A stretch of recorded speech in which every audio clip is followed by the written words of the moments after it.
Hear ye, hear ye. You are listening to An Old Timey Podcast. I'm Kristin Caruso.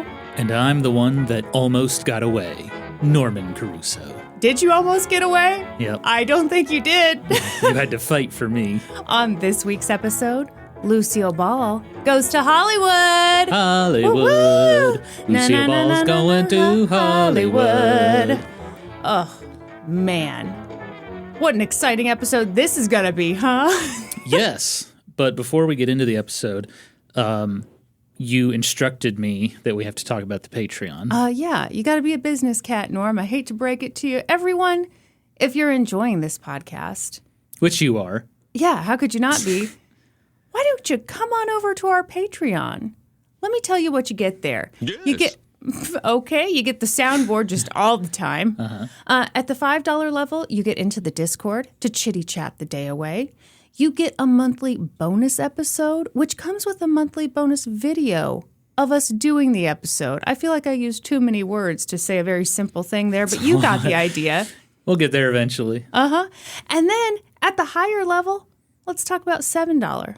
Why don't we? You get all that stuff that you get at the $5 level, plus you get a card with our lovely autographs. We call them John Hancocks around here. We sure do. We also call them stickers. Well, that's what we put in the cards, which have the John Hancocks. Yeah, you get an Old Timey Podcast sticker, and just for fun, you also get a sticker from my former podcast, Let's Go to Court.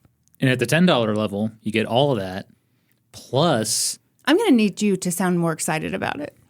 And at the $10 level, you get all of that, plus full video episodes of every episode of An Old Timey Podcast. And you get them a day early, before all the other chumps get them. And you get every episode a day early, ad-free. We don't have any ads on our episodes yet. But hey, at least you get them a day early. You got to get ahead of the curve on that one, don't you, folks? That's right. Norm, you're really opening up my world here because you had us do a watch party for folks at the $7 and $10 level last night. Yes, we watched 80s and 90s commercials, and boy, was it a trip down memory lane. I realized just how horrifying it is when you have a doll with a plastic face and a cloth body. And modern folk won't know what that means because they've stopped making that crazy shit, I think. But man, in the 90s, that was a thing. I haven't been down the doll aisle in a while, but you were asked to leave. Also, the doll that blinked and talked. Yeah, I think it was called Night Night Baby or something like that. It was very kind of you to slow that down for all of us to watch, and you somehow made it even more creepy. Basically, what we're trying to say is we had a blast watching 80s and 90s commercials on YouTube together. It was a fun watch party, and we're going to do that every month now. Next month, we'll be doing infomercials. I am excited about that. Yes. I have specifically queued up the Magic Bullet infomercial, my favorite. I want to watch Bare Minerals and the Bump It one. What's Bump It? It's you wouldn't understand, Norm. You're a man with voluminous hair, so you don't get it. But anyhow, we've got an episode to do, sir. We do, but before we get started, I have something I must do. What? Mistakes of shame. Oh, yeah, you do have a mistake. I made a horrible mistake. It wasn't horrible. Devastating. Could end the podcast. Oh, boy. Last week, we were talking about Lucille Ball in her childhood, and you mentioned that Lucille Ball was tied up on a leash or chain in her backyard when she was a kid, right? Yes.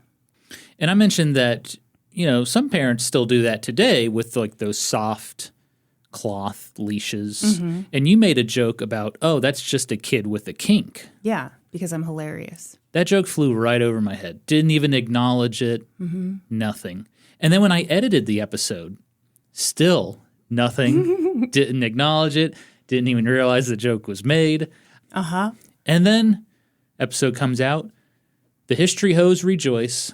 One of the first comments is, "Kid with a kink is a great joke. Norman, how did you not say anything to that?" And I was like, what is she talking about? And so I had to go back and listen. Hilarious joke. Very, very good. I apologize for not reacting to that great joke.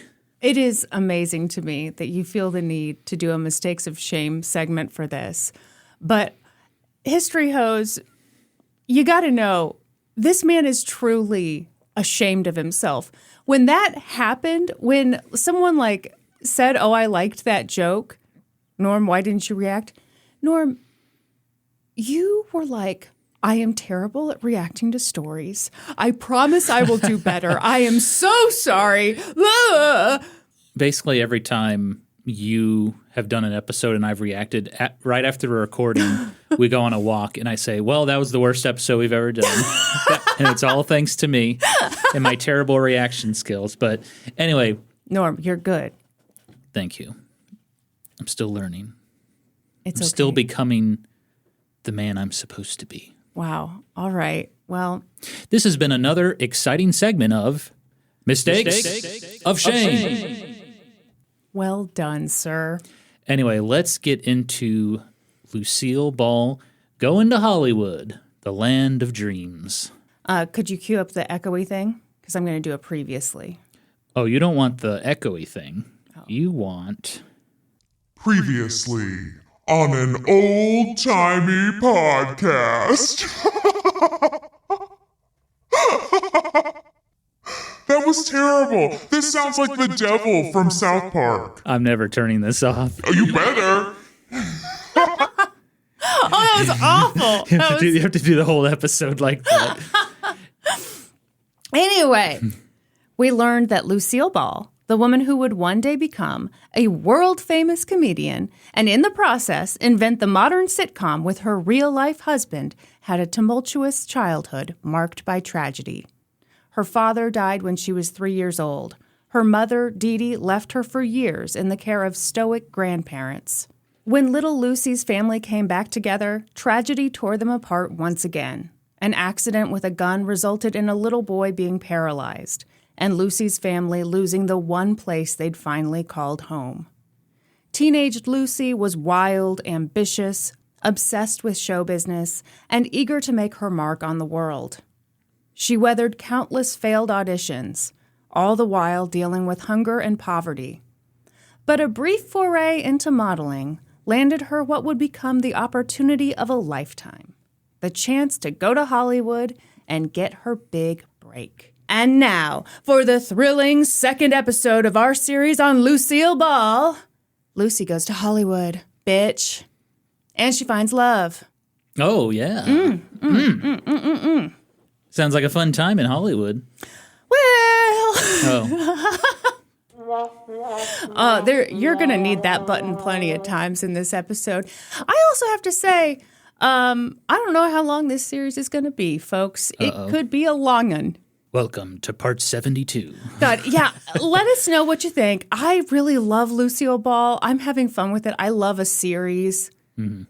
But I just want to give the people what they want, Norm. It's given me plenty of time off to develop my organ, so thank you for covering Lucille Ball for multiple weeks. Kind of a selfish thing for me, to tell the truth. Mm-hmm. Now, Norm, I have to confess something. Okay. I ended the last episode on a bit of a cliffhanger. You did? Yeah. I said that Lucy was the 13th woman hired for a job that was only taking 12. Well, one of them dropped out because her mom said it was a bad idea. So, cliffhanger adjourned. Lucy made it to Hollywood just fine. All right. Okay, so picture it, baby. It's 1933, and Lucille Ball is loving her life. She's in California, and everything is awesome. The sunshine, the glamour, the showbiz, kid. Yep. Lucy knew from her many failed auditions in New York that she had a tendency to blend in. In a room full of gorgeous women, she was never the most gorgeous. She was never the standout. Yeah, I remember you talking about that. But she understood that. And she understood that if she wanted to get noticed, and if she wanted to keep a job, she'd have to differentiate herself from the other showgirls. So stand out above the crowd, even if I gotta shout out loud. What the hell is that? It's from a Goofy movie. Oh, my God. From It's only Powerline, Kristin, the biggest rock star on the planet. Norm, we are here to talk about old Hollywood. It was a glamorous time, okay? We're not here to talk about a goofy movie. Well, that's just peak Hollywood when a Goofy movie came out. What's that other stupid song you always sing from a Goofy movie? Do you need a break from modern living? Everyone? Do you love to share your weary woes? Norm and I have been together for like 15 years now. Literally, every time we are driving someplace, especially if it's a road trip, guarantee you Norm sings that song. Oh, definitely. Yes. Yeah, it's called The Open Road, so it would only make sense I would sing it on a road trip. Yeah, it would be bizarre if you didn't, right? Mm-hmm. It would be very strange. Anyway. Unless my wife requests me to sing it during a podcast recording. Uh-huh. Anyway, continue. In Hollywood, the way she stood out was by being willing to try anything. Every now and then, a director would want one of the showgirls to be the butt of a joke. Take a pie to the face, take a seltzer to the face, have a dangerous interaction with an animal. Oh, like, can you give me an example here? Well, okay, damn it, Norm. There's a reason I didn't, and it's because she, at one point, talked about being gummed by a crocodile. Gummed, okay. But it's unclear to me, at least, like, was she joking when she said that, or did that really happen? There's no footage of it. Crocodile with no teeth. Getting gummed. Yeah, that's what I would think. Now I'm imagining a crocodile with dentures. Because it never brushed. Whatever it was, Lucy was always game. She was a team player, partly because she felt she had to be. If her experiences in New York City had taught her anything, it was that she did not audition well. But her experience in California was different because she hadn't auditioned for it. And that was the thing about Lucy. Once she was in and once people got to know her, they wanted to keep her around. So she got to know people and she landed more and more roles. And I mean, they weren't really roles. She was always just one of the pretty girls dancing around in the background of these movies. And of course, they were always called girls, even when they were grown women. But, you know, that was fine. She was making money. And she was squirreling it away. Oh, saving. That's right. DP would be proud. He would. That's my dad for any fresh hoes, anyone who's new to the pod. We haven't gotten have we gotten any fresh hoes yet? I don't know. Everyone, let us know if you're a fresh hoe, if you've just discovered this podcast for the first time. It's like Cinderella. We're waiting for that. We're looking for that one fresh hoe. We have a smelly Birkenstock waiting for you. That's right. Yeah, so she was squirreling away money because for Lucy, a career in showbiz wasn't just about being famous or seeing herself on screen, although that was definitely a big part of it. It was about money. It was about becoming a provider for her family.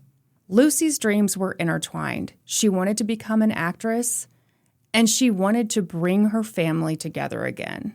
Yeah, I remember you talking about that in the first part, how one of her big motivators was money, because it seemed to be the solution to all of the problems in her life. Yeah, and, I think money gets a bad reputation sometimes, but when you're at this level, money would solve a lot of problems. Money does solve a lot of problems. Well, yeah, her grandpa had lost all of his savings. He was in a really bad situation. He lost his house, too, right? Yeah. Her mother and shitty stepdad had separated, so her mom was on her own. Like, money would solve some problems, and Lucy wanted to be the one with the solution. This is why we plug the Patreon every episode, folks. Because we're trying to get my parents to move in with us. Yeah. So she got her little brother Fred to join her in California because she wanted everyone in California. She rented a 3-bedroom house located at... Oh, hang on. Let me get my little sausage fingers ready. Okay. 1344 North Ogden Drive. Los Angeles? Yeah, I think it's L.A. I also saw, like, West Hollywood. I don't know how that works. West Hollywood, California. Yeah, Google corrected me. Oh, thanks a lot, Google. Oh, what a cute... there's damn trees in the way. Trees are wonderful. You want them. They provide shade. I know, but not when you're looking at Google Maps. Not when Street you're creeping. view. Yeah, cute little house. Yeah. So she and You know, this house is probably like $4 million today. oh, I'm sure. I'm if I sure can- it's very expensive. Wait, hang on. Zillow. The Zestimate, and Zestimates are never totally accurate, but they give you a good idea. Hey, estimate is in the name, sir. So just calm down. Okay, sorry. $2.3 million home. And it's a very modest looking home. 2-bed, 2-bath, according to this. So maybe someone did some renovations, tore down a maybe- wall. The Property Brothers came in there and smashed a wall down. Those fucking now it's Property a Brothers. 2-bedroom, 2-bath. Or we're looking at the wrong house. Anything's possible. We had a birthday dinner with your friend Katie this week. Uh-huh. And she asked, are the Property Brothers actual brothers? And it was the funniest thing. You know what, Norm? It's very rude of you to bring that up. And so, Katie, just as an I'm sorry to you for my husband bringing up that hilarious yet embarrassing story, we should plug her new podcast. She started a podcast. It's called The Romantasy Library, and it's excellent. If you're into romance and fantasy combined, Oh, I get it now. you never understood it? No, I didn't. Norm, you helped pick the name for the Portmanteau. podcast. No, I helped pick the theme song. Oh, okay. Yeah, Romantasy. Got it. Yes, and she's a therapist by trade. So if you want like interviews with authors where she's talking about the books and everything, but also has like a real strong knowledge and respect for mental health, go check it out. And also maybe ask her if she knows that the Property Brothers are brothers. Yes. They're not doppelgangers that look very similar. They're actual brothers. Anyway, once she and Fred got the house all fixed up, Lucy called her mom, Dee Dee, and, you know, as I said, she's separated from Ed because he sucks. And she called Shit, up, Ed. That's right. Yep. And she called up her grandpa, Fred Hunt, who was still struggling financially, and gave them the good news. She said, come out to California. I want you to live with me. That's great. Yeah. That'd be an exciting call to make. Oh, she was thrilled to make it. You know, finally, her family was going to be together again. But Uh-oh. almost as soon as she ended that wonderful, heartfelt call, the phone rang. She'd been fired. Yeah. Yeah. Shit. How'd you know? I mean, what else could it be, Kristin? Yeah. Okay, that's fair. Yeah. Columbia Pictures. It's not going to be Publishers Clearinghouse. And then the bad news came. You're getting more money. But what am I going to do with it all? We're giving you an alligator with no teeth. Calm down. Its mouth is taped shut. Yeah, chill. Yeah. Lucy had been fired by Columbia Pictures. I knew they were bad news. You always had a feeling, huh? Mm-hmm. Is Columbia the Torch Lady? I think it is the Torch Lady. Hang on. Yeah, look it up. It is the Torch Lady. Damn them. For what it's worth, it wasn't personal. All 15 of Columbia's contract players had been let go. But it still sucked. You feel like you finally made it, and then the rug's pulled out from under you. Right. And also, you've got your grandpa and your mom coming to live with you, and you've just told them, hey, don't worry about money. I've got this. Yeah. What a pickle. Lucy panicked. And I'm not laughing at her panicking. I'm laughing at my ridiculous husband for saying, what a pickle. What? Why did you laugh at that? She isn't a pickle. She is. You're right. You're right. Lucy panicked. But she still wanted her family. Stop. Were you imagining me looking at a penis and saying, what a pickle? Penises were the furthest thing from my mind. It's weird you brought them up. No, I'm just saying. What a pickle. I'm saying a pickle to me seems not very serious. And to me, this is a serious situation. You're right. No more jokes. Let's do it. Okay, great. Glad to hear it. Keep your pickle out of here. And your penis, too, for that matter. So she still wanted her family back together, which I realize is a weird thing to say after I said something about penises. But anyway, so she calls them back and she says, hey, definitely still come, but don't take the train, take the bus. Save a little money. That's Save money, right. live better. That's exactly what she said. Yep. That night, a very upset Lucy went on a date with some dude.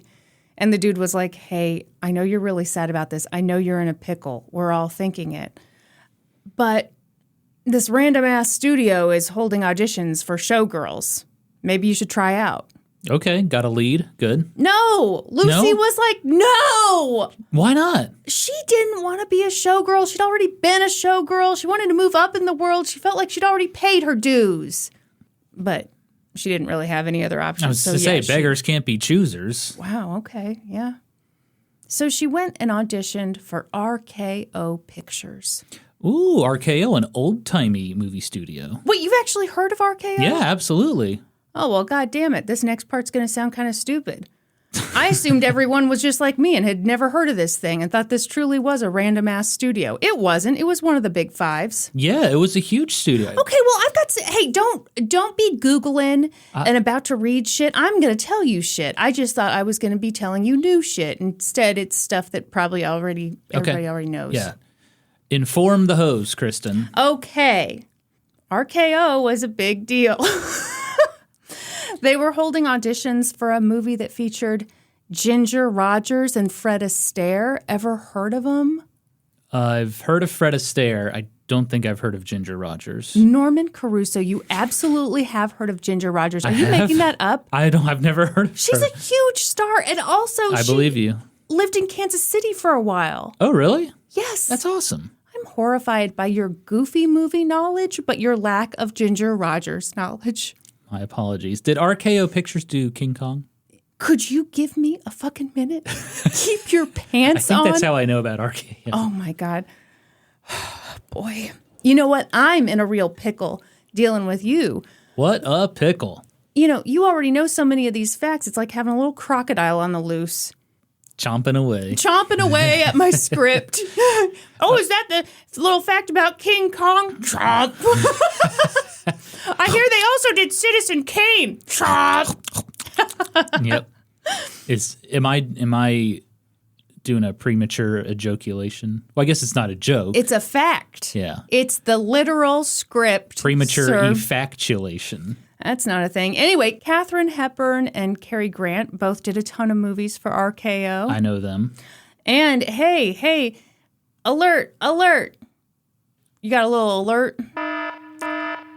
Get a load of this, folks. RKO also did two of the best-known movies of all time, King Kong and Citizen Kane. What? What? King Kong? I know. It's the first time we're all hearing about it. The only reason I know that is because I've done tons of research on the Donkey Kong arcade game. Mm-hmm. And as you may know, Nintendo was sued by Universal over Donkey Kong because they thought it was a ripoff of King Kong. So that's the only reason I know that. I'm just explaining myself. And the only reason I know that is because I am the wife of the gaming historian. And that's it. That's it. That's all I am. That's it. I wasn't given a name at birth. Remember that article somebody put up that, because Yes. I announced that I'm only working on Gaming Historian like in my spare time now.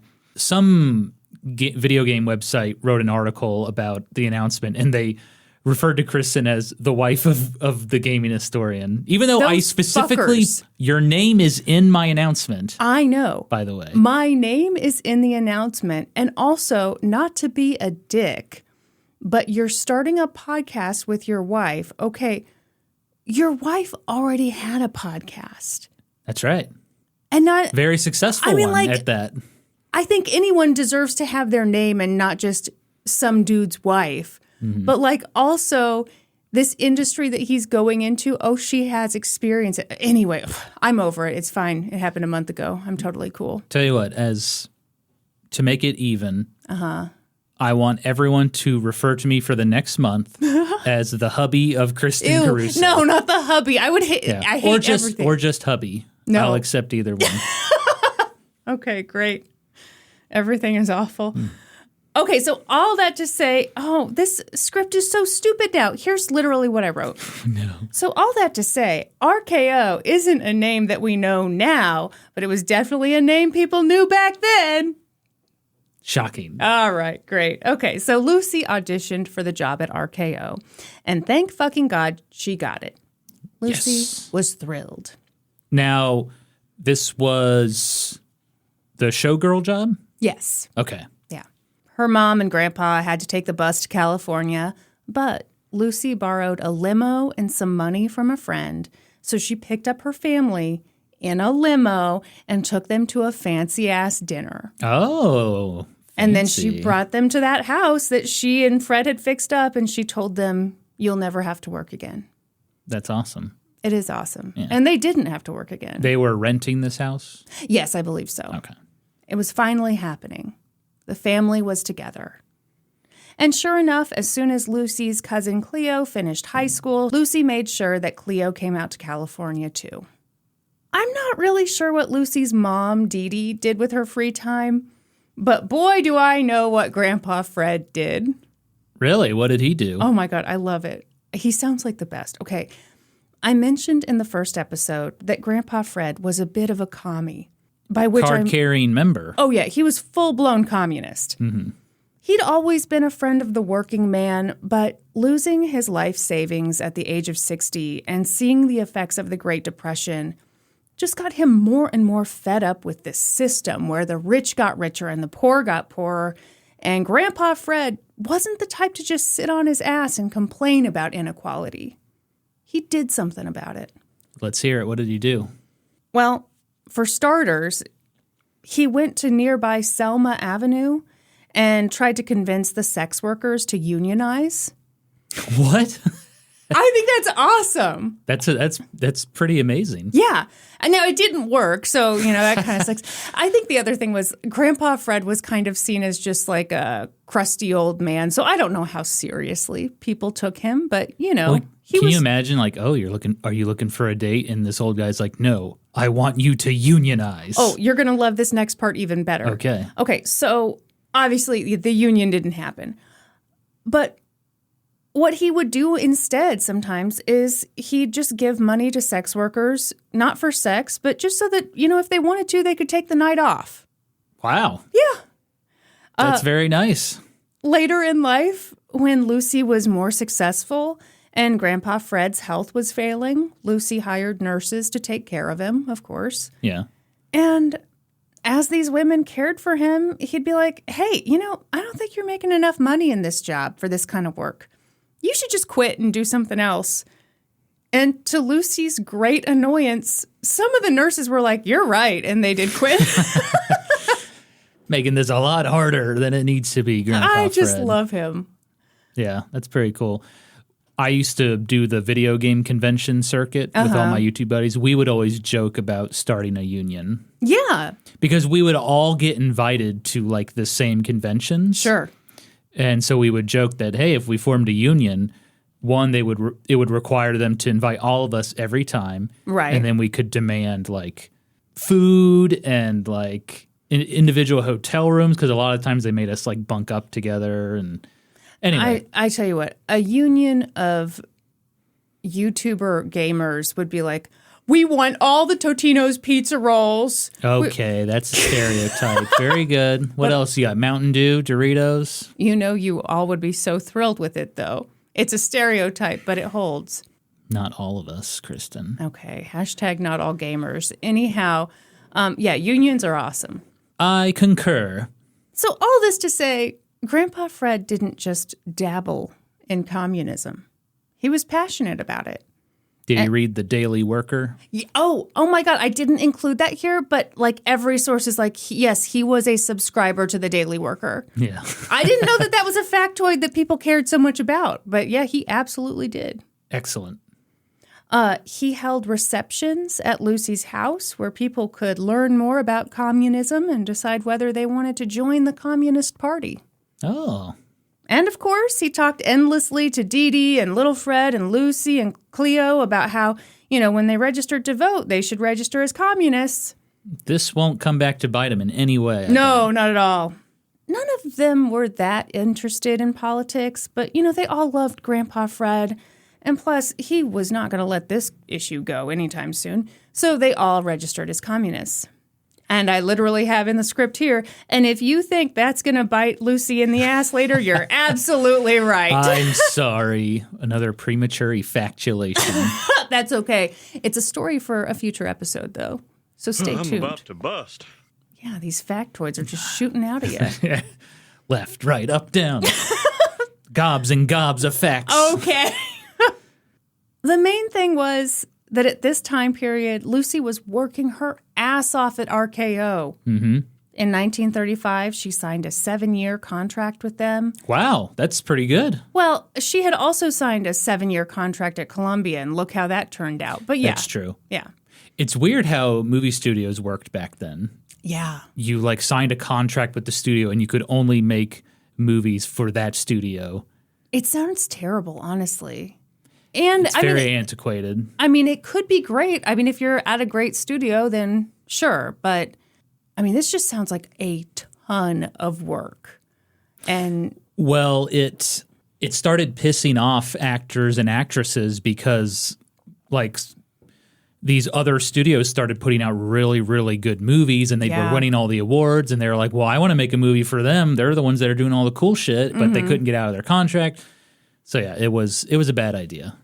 Did this come up in a Goofy movie, or how do you know about this?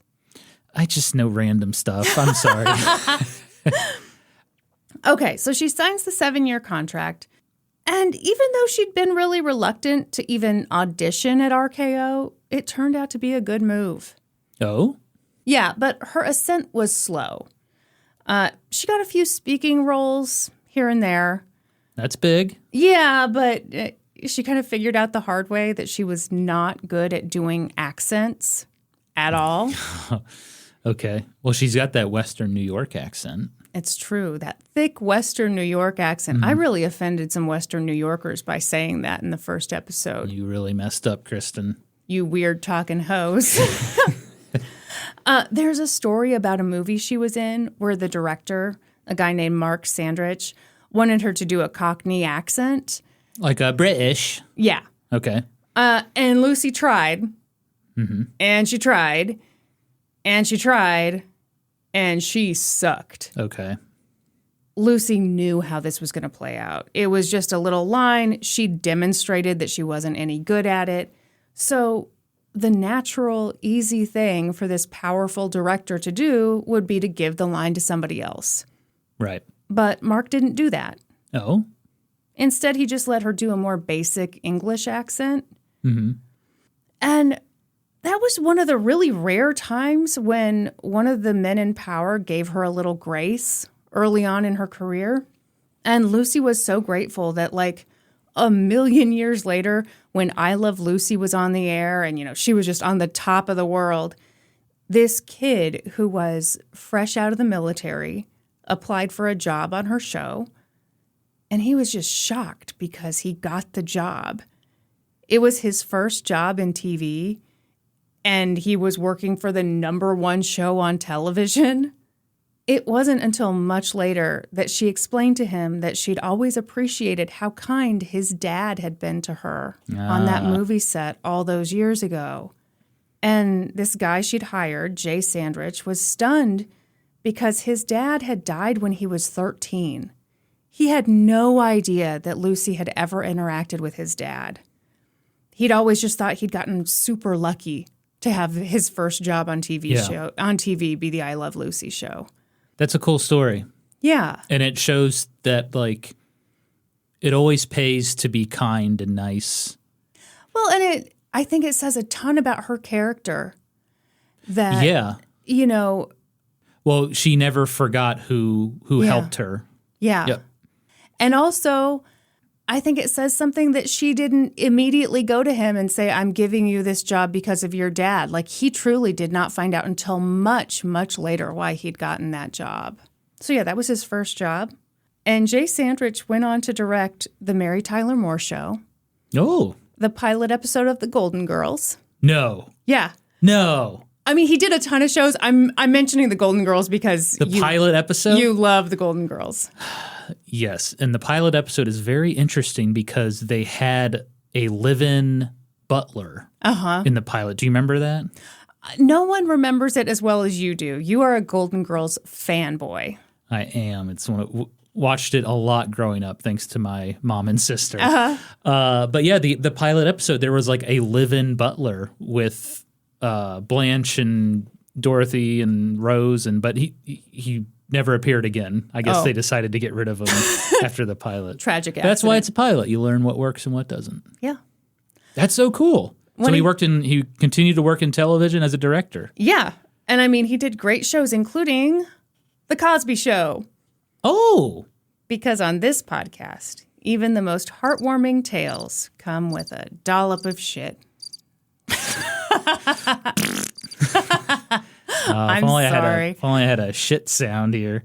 It's funny because, like, you know, the book... wait a minute. What? I have a new sound that might work for Bill Cosby. Oh, God. What is it? Oh, brother, this guy stinks!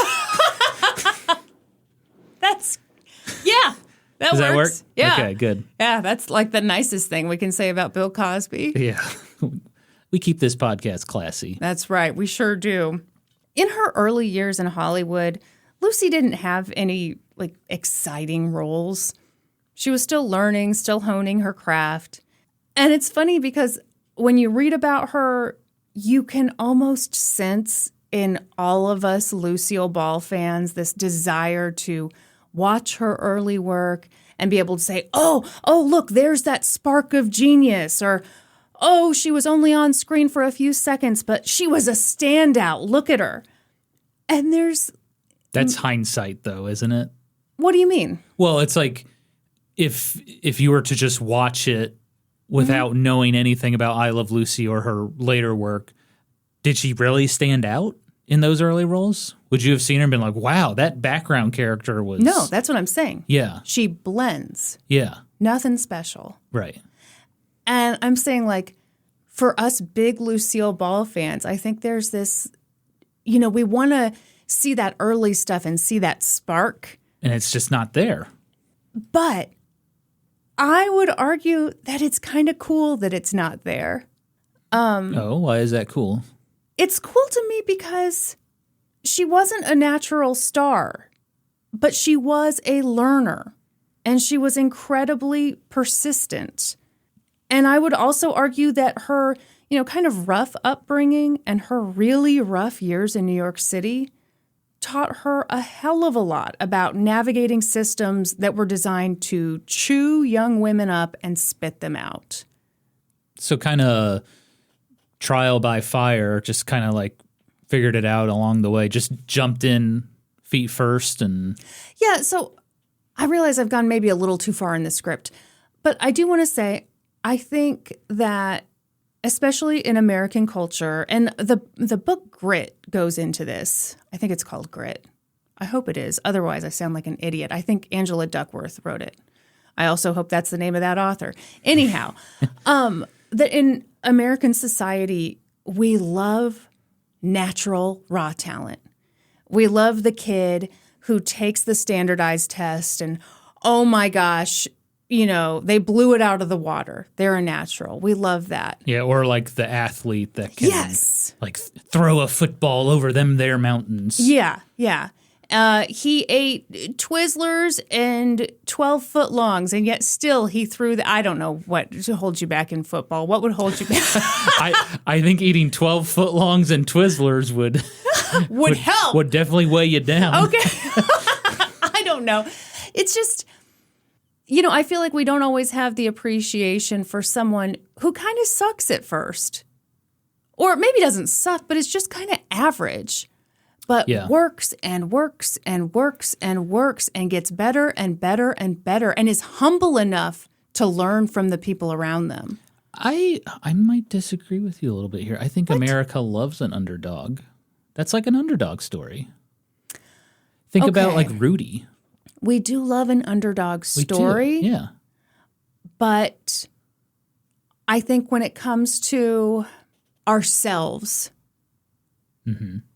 we want to be naturally amazing at stuff, especially when we're doing it for the first time. Oh, I am that way 100%. I know you are. That's why I'm pointing at you rudely. I felt like you were laser-eyed judging me there. Well, I mean, it's true, though. You and I are both like that. Yes. Yeah.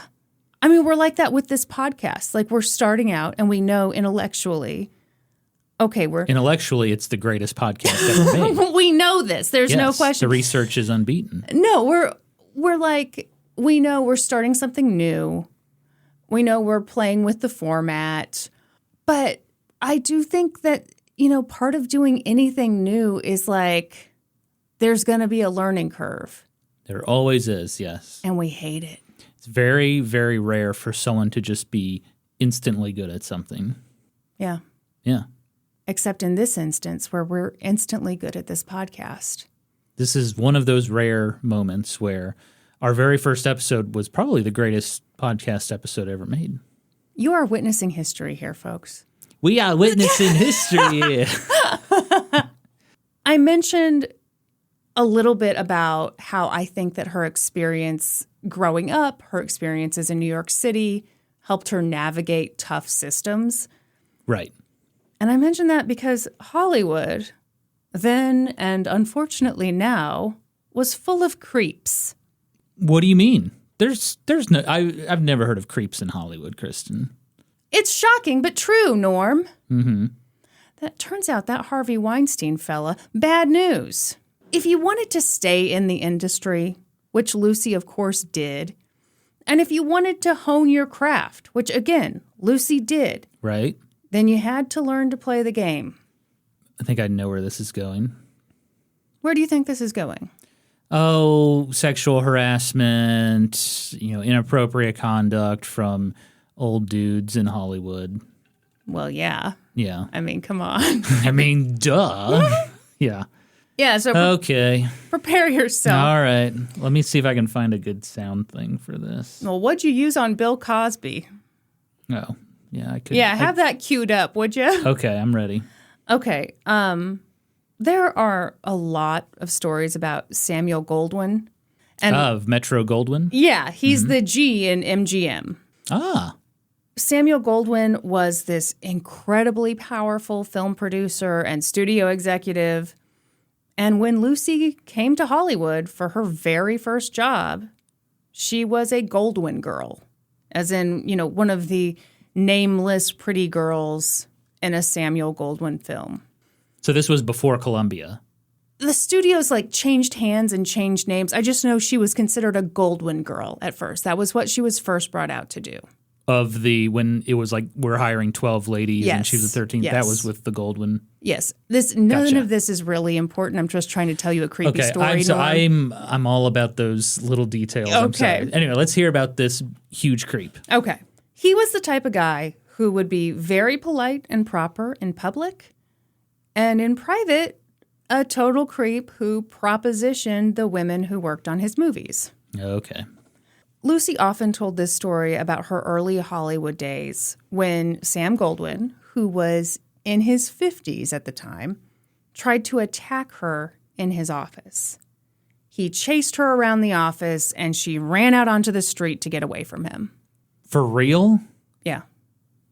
It was an open secret that he chased her? Yeah. That is, ugh. Okay. Yeah, it's horrifying. And then she has to go back into work after this happened. I assume. And of course she's under contract. This is her job. Right. Yeah, that fucking sucks. Yeah. Yep. It's awful.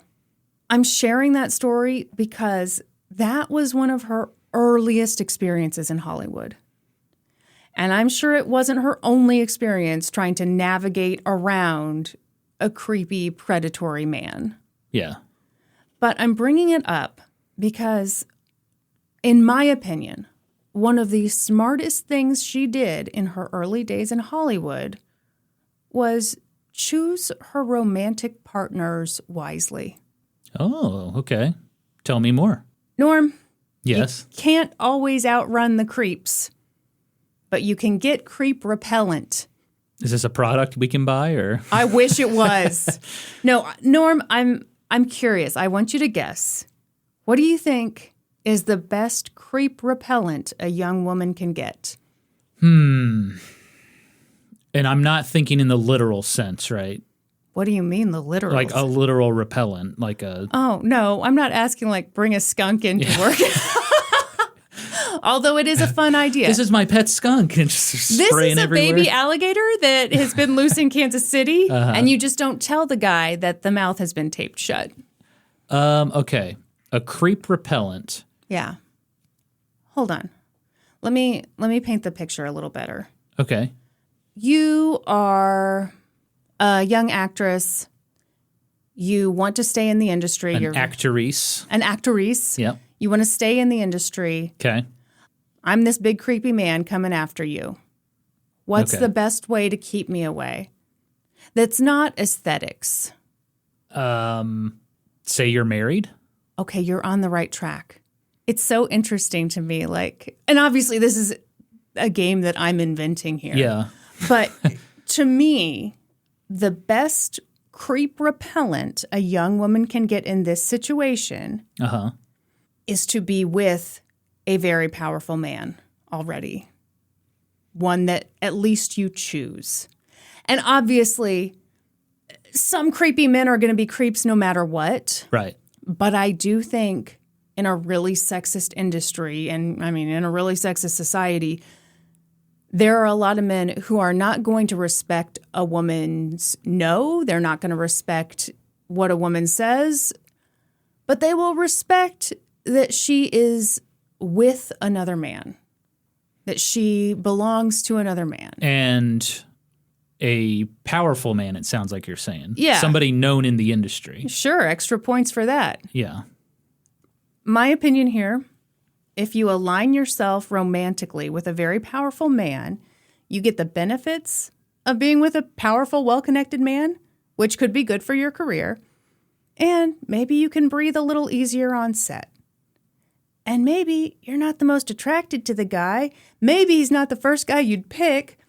But if your number one goal is to become a star and provide for your entire family, then it makes sense to go for an advantageous relationship. Got it. That makes sense. And if that meant hooking up with the head of RKO Studios, then so be it. What? Wow, wow, wow. Whoa. Hey, that would be a very powerful person, I would imagine, in Hollywood. Yeah. The head of RKO was this guy named Pandro Berman. Pandro was responsible for all of the hugely successful Ginger Rogers and Fred Astaire movies, although who's ever heard of her, right? Yeah, never heard of her. He was also married and... Oh, so it was an affair. Yeah. Yeah. And he was handsome and a little older than Lucy. And everyone at RK knew that they were having an affair. How old was this man? I want to say he was like 30. He was only 30 years old and he was the head of RKO? Yeah. He was like their boy wonder, or however they say that. And I might be a little wrong on his age, but he was young, but he was the one who did all the Ginger, Roger, and Fred Astaire movies, and those were huge at the time. So it was seen like he could do no wrong. Okay. Yeah, I mention all that other stuff just because sometimes when people go through Lucy's like early dating life, and sometimes when people talk about any woman's dating life, if she goes for the older, more well-established man, then that can sometimes, I think in the wrong hands, be seen as like, oh, she's so, she slept her way to the top, blah, blah, blah. Yeah. Tale as old as time. But I think there are a lot of reasons why you might align yourself with someone more powerful. And I'm sorry, you're both getting something out of it. Sure. So everyone can suck it. I always loved your take on when we watched 90 Day Fiancé it was the guy from, I think, California, and he had a weed business. Yes. And he brought over this hot 20-something Russian woman. Yep. She obviously, bought expensive stuff and pampered herself. Yeah. And then he sat her down one day and was like, I feel like you're using me and taking advantage of me. And her response was like, aren't you doing the same thing to me? Yeah. We both get something out of this. Basically, that's what she said. Yes, and I loved her for it. Yeah, it was a great response. And I'm sorry, a lot of people online roasted her for it. It's such bullshit. What she said to him, boy, you didn't know this was a 90-day recap podcast, did you? New Patreon tier, 90 Day Fiancé recap podcast. No, what she said to him was something along the lines of, you wouldn't be with me if I was ugly. Yes, You that's what she wouldn't said. be with me if I was fat. And yeah, we're both getting something out of this. Yes. You have this aesthetic ideal, and that's why you chose me. I want to be with someone with money, and that's why I chose you. Let's not lie to each other, you stupid bitch. That's right. And he is the bitch, in case there's any question. Also, are you chewing on your lips a whole lot? Here, take this Carmex, sir. Wow. Carmex, classic lip balm. Yeah, people think we don't have a sponsor, but clearly we do. Did you just put that on your finger to apply it to your lips? Yeah. Sir, we are as one. We're a married couple. Two become one by sharing the Carmex. Not by sex. No, We just share the Carmex. I've never been more hurt. Sorry. Next time I'll just slather it on there like some barbarian. So Lucy is having an affair with the head of RKO. That's right, baby. And his name is Pandro. Pandro. Which, try typing that into a Google Doc and It'll autocorrect to Pandora every time, and Yeah. it's so annoying. So that relationship elevated her and protected her.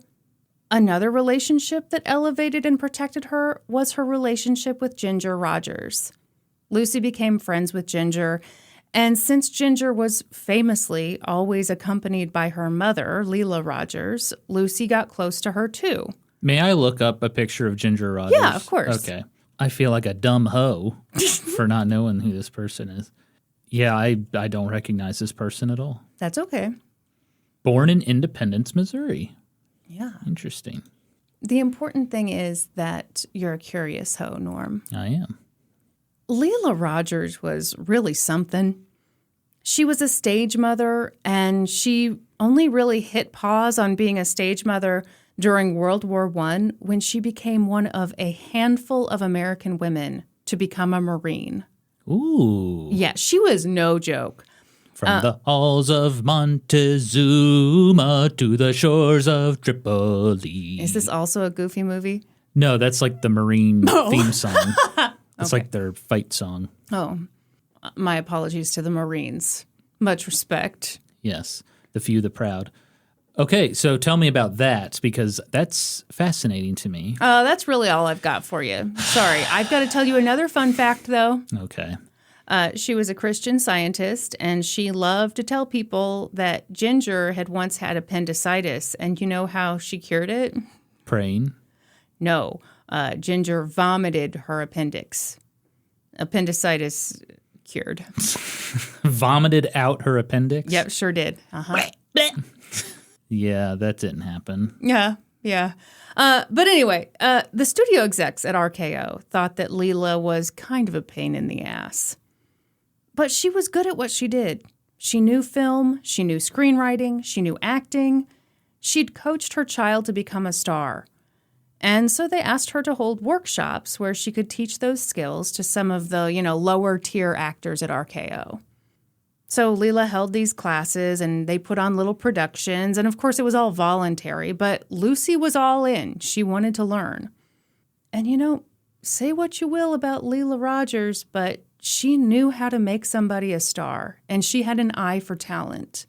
So Lucy started participating in these little productions and got better at her craft, and, again, she was hooking up with the head of the studio. Sure. But she was still a contract player. She was still kind of nobody, which is why the story I'm about to tell you could have gone so fucking wrong. Okay. Okay, picture it. Lucy's trying to up her game. She's trying to make it, but her teeth were holding her back. They were not camera-ready teeth. So she got them fixed. But it was not a quick fix, and it was not cheap. Teeth never are. It took about a year, and it cost about $1,300. Inflation? Adjusted for inflation, it's about $30,000. Very expensive. Yes. Yeah. Super expensive. Yeah.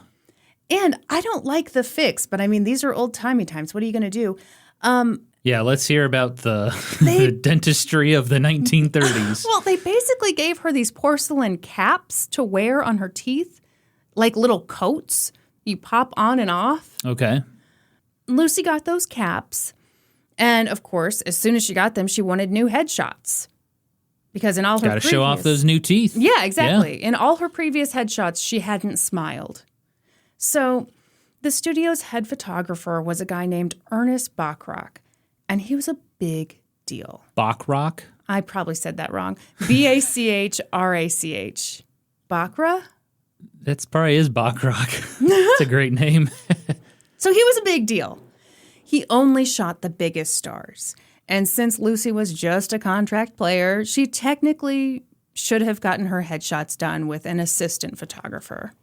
But Ernest told her, okay, I'll do your headshots, but you're not getting the full experience. You'll have to pop in and get a few shots in between when I'm shooting the actual stars. And Lucy was like, absolutely, sounds good. So that day, she got to the studio early. She went to the head makeup artist, a guy named Mel Burns, and said, please, please, please, please, please do my makeup.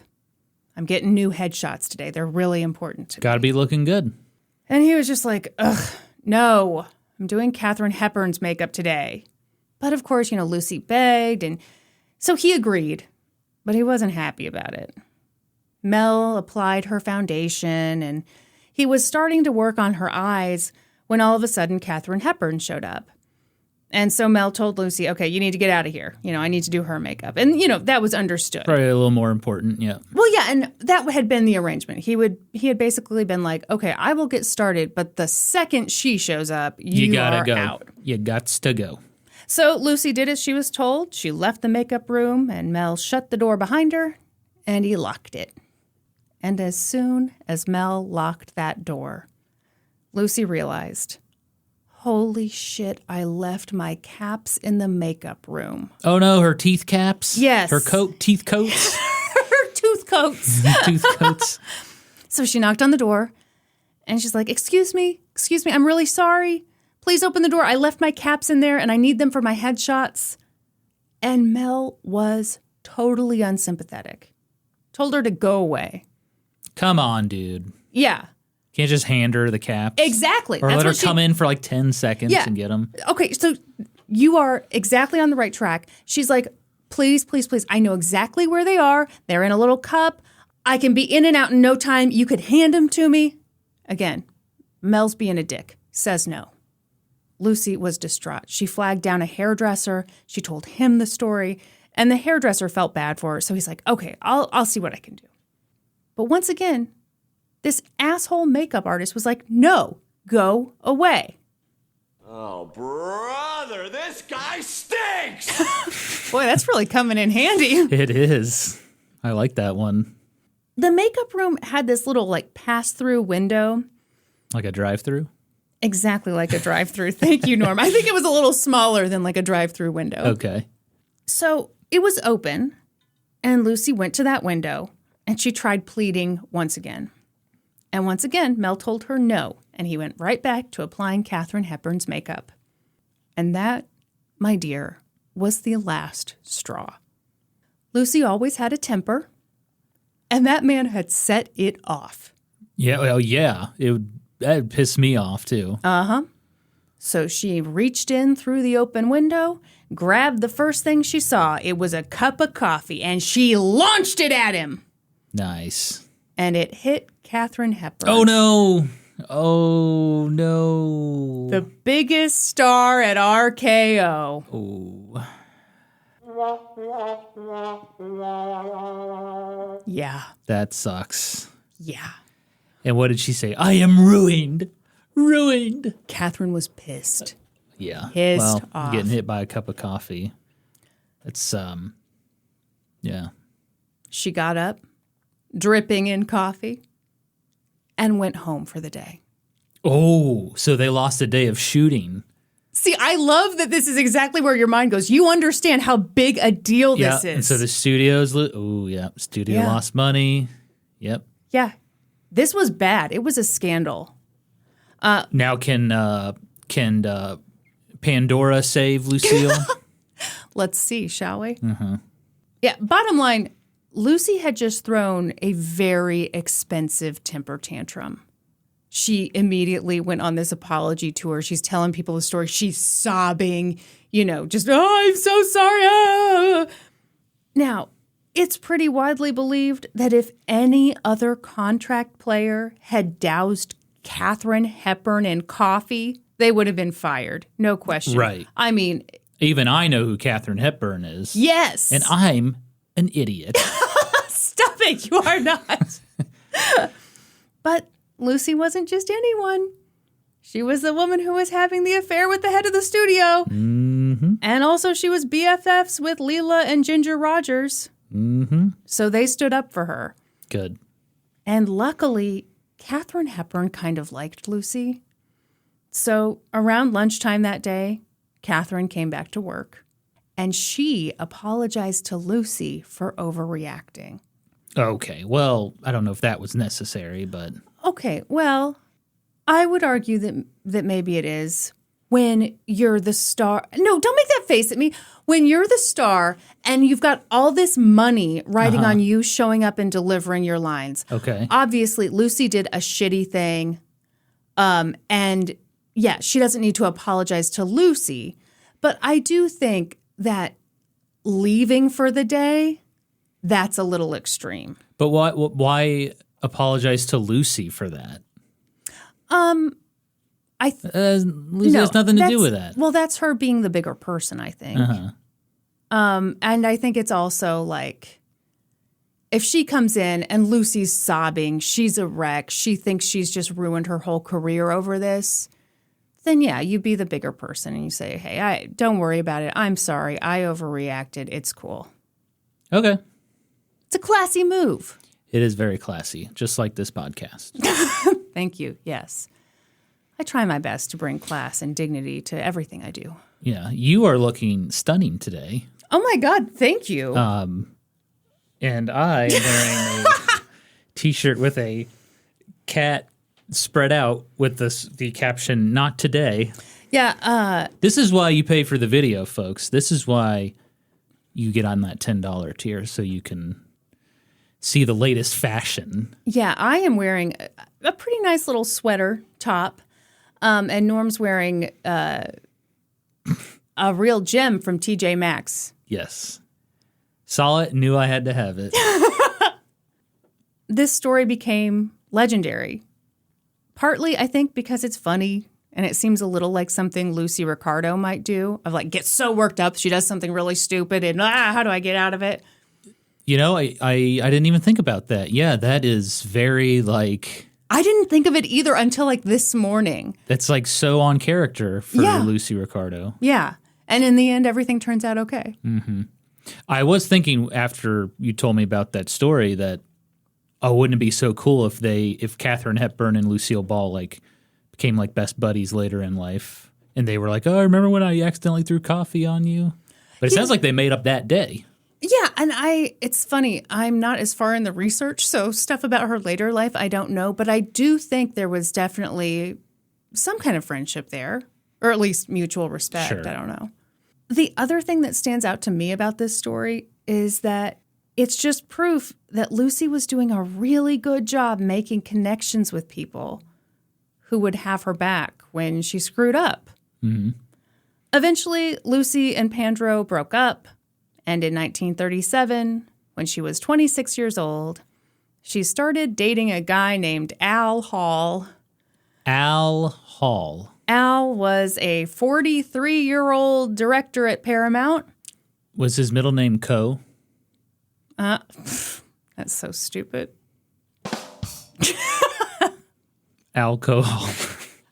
That's kind of the George Glass, like a more adult George Glass. Yeah. Yeah, I have a boyfriend. His name is Al. Yeah, you're like looking around the room thinking of a name, and someone has a glass of vodka, and you're like, his name's Al Hall. Yes. Mm-hmm. Alcohol. This really is a brilliant podcast. It truly is. Yeah. Sometimes when people don't give you the compliments, you have to give them to yourself. Isn't it incredible that we made the top 10 of the history category? It truly is. We're talking about dumb shit like this. Anyway. We're dragging the whole category down. Yeah, there's no one respects history podcasts anymore, thanks to us.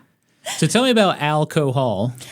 He directed Little Miss Marker, which made Shirley Temple a star. So Little Miss Marker. Okay. Dun, dun, dun, dun, dun, dun, dun. Shirley Temple, I know that name. You sure do.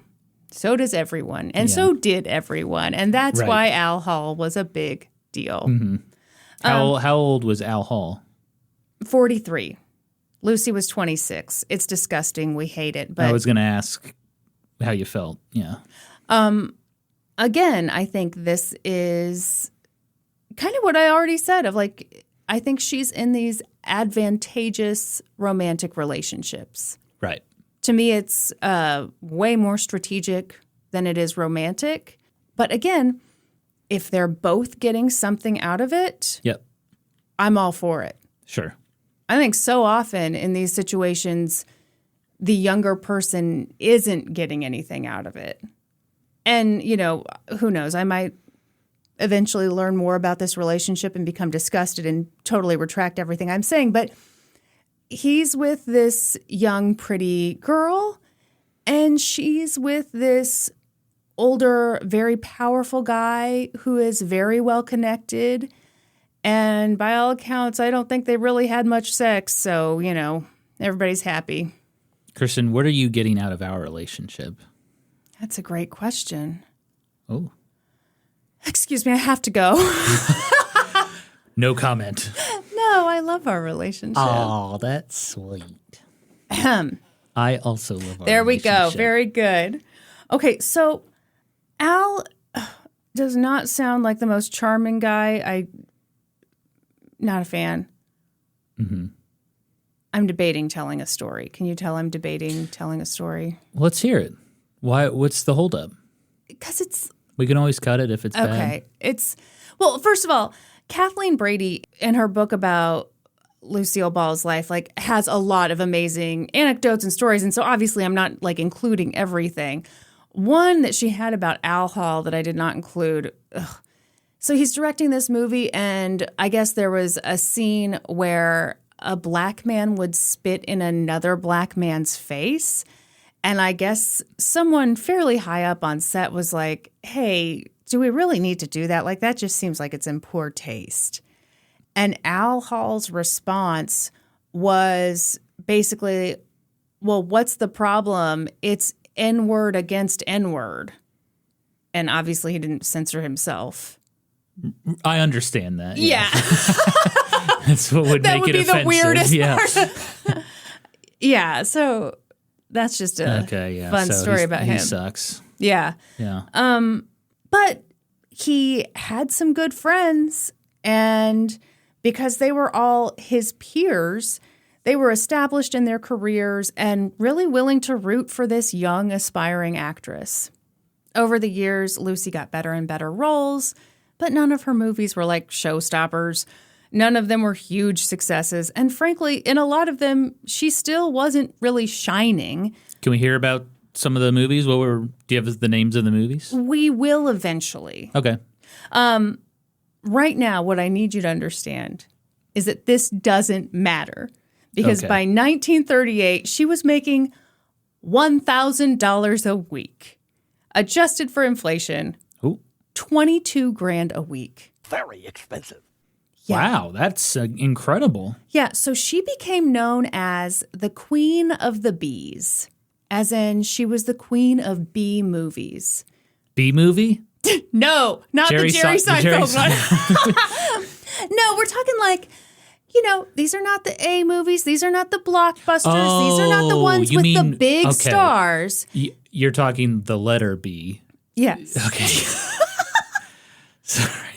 These are the Wasp movies. I just watched Unfrosted, and so I've been thinking about B movie a lot. You've had B movie on the brain. Yeah.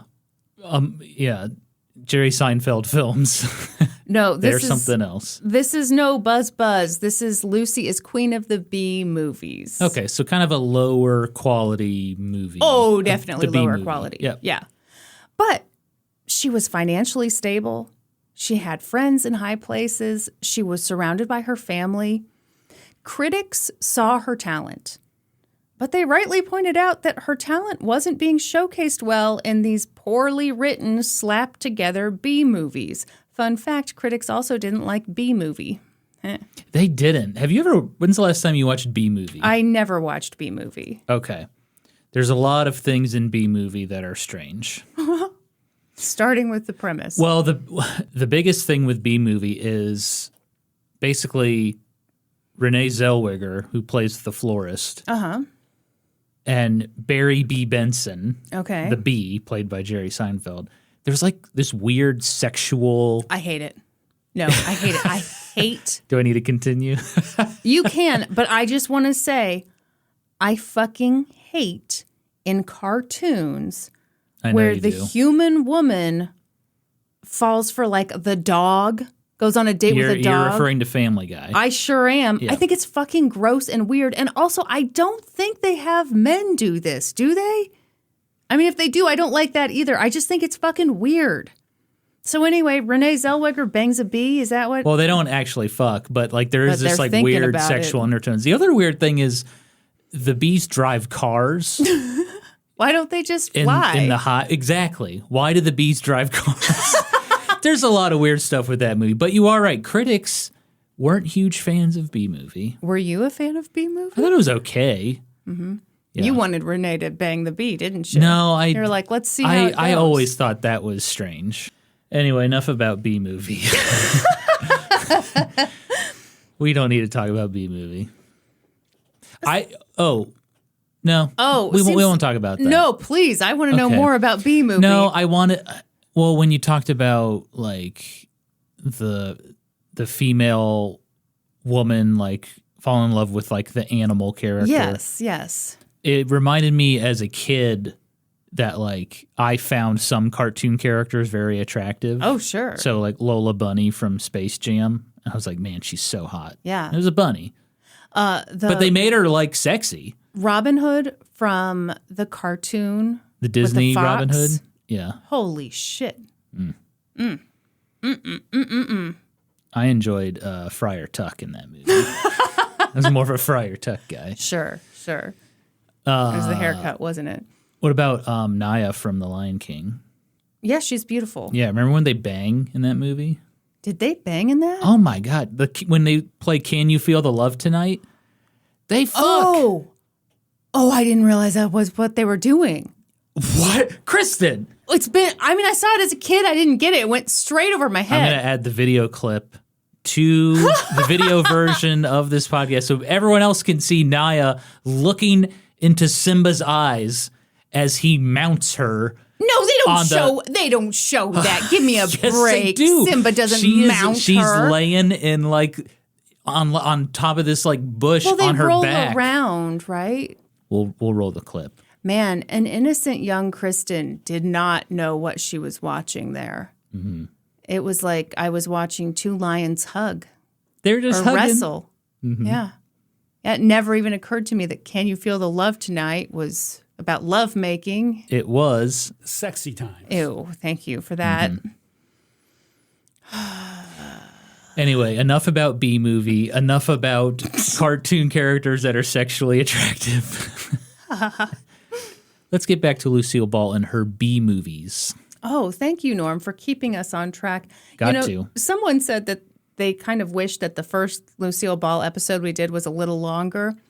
This one's guaranteed to be longer just because we've talked so much about B movie. So, critics are spotting her talent. They're rightly saying it's not being utilized in these shitty movies. Another kind of fun fact about this period is that she was occasionally teamed up with really big comedians who were men, of Like course. who? The Three Stooges That's big. and the Marx Brothers. And Karl Marx? no, Oh, wait. He was definitely dead by then. And also not a comedian. And also, he wasn't a comedian. He's a very serious man. You're trying to be like, well, he said some funny things. Workers unite. That's hilarious. If you're looking for a fun story about male comedians teaming up with a future comedy star for an amazing, hilarious movie, Norm, you're about to be devastated. Mm-hmm. Okay, so picture it.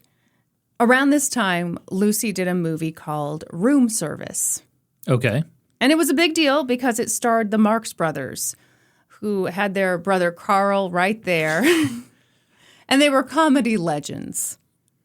What those assholes didn't know was that their best work was behind them, so they can suck on that. But anyway, they did this movie, and unlike all of their previous work, they didn't have a lot of control over the process. This was the first thing they did that wasn't written specifically for them. Okay. And that made them a little mad. And they got especially mad one day when they found out that there would be visitors on set, when they'd specifically asked for a closed set. Who were the visitors? Just random, it wasn't like an audience, but, I guess people maybe had family there or friends, whatever. It was an outrage. So what did the Marx Brothers do, Norm? They quit. Nope. They waited for a scene where they were supposed to chase Lucille Ball.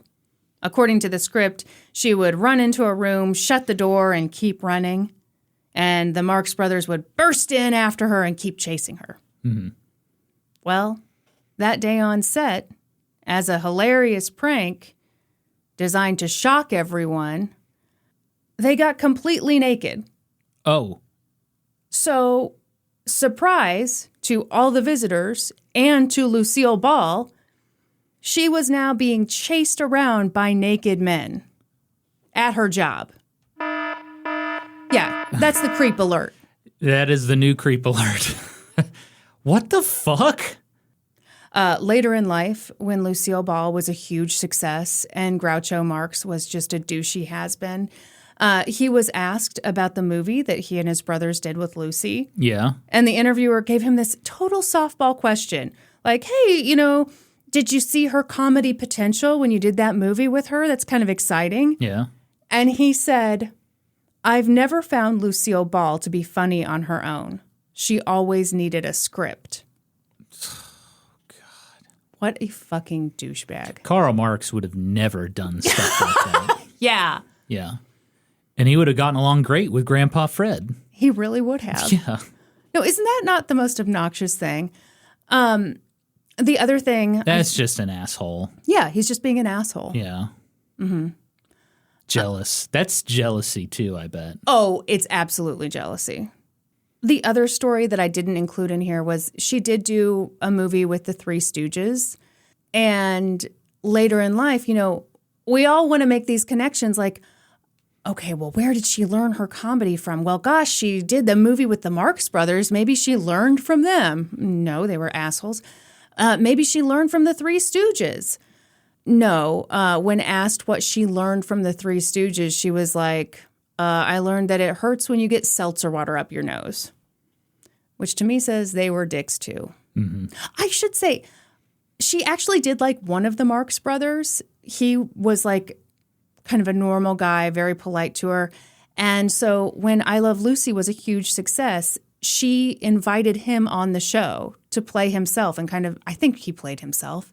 But anyway, having him on the show reintroduced his comedy to a whole new audience, a much bigger audience.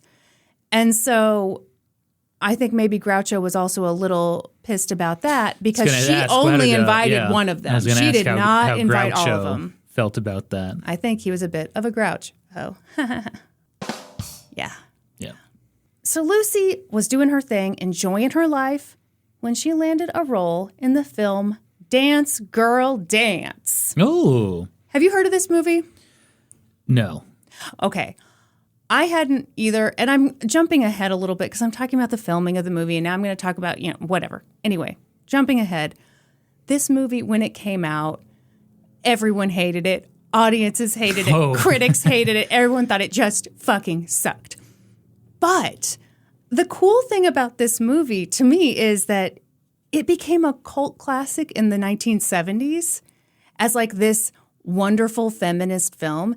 In it, Lucy is a burlesque dancer, and I can't remember the name of the other actress, but like she's the more, serious dancer. And it's it was directed by a woman. It was written by a woman. It was edited by a guy who became a huge success like immediately afterward. I want to say he immediately afterward went and did Citizen Kane. I could be wrong on that. Now, how does Dance Girl Dance compare to other dance films such as Save the Last Dance, Shall We Dance, Cats Don't Dance? Cats Don't Dance is a film you just made up.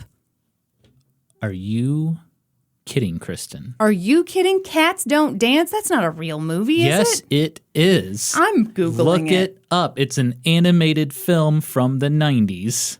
Oh, my God.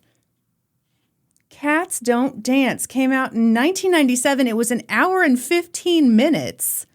Yeah, and it's a great film.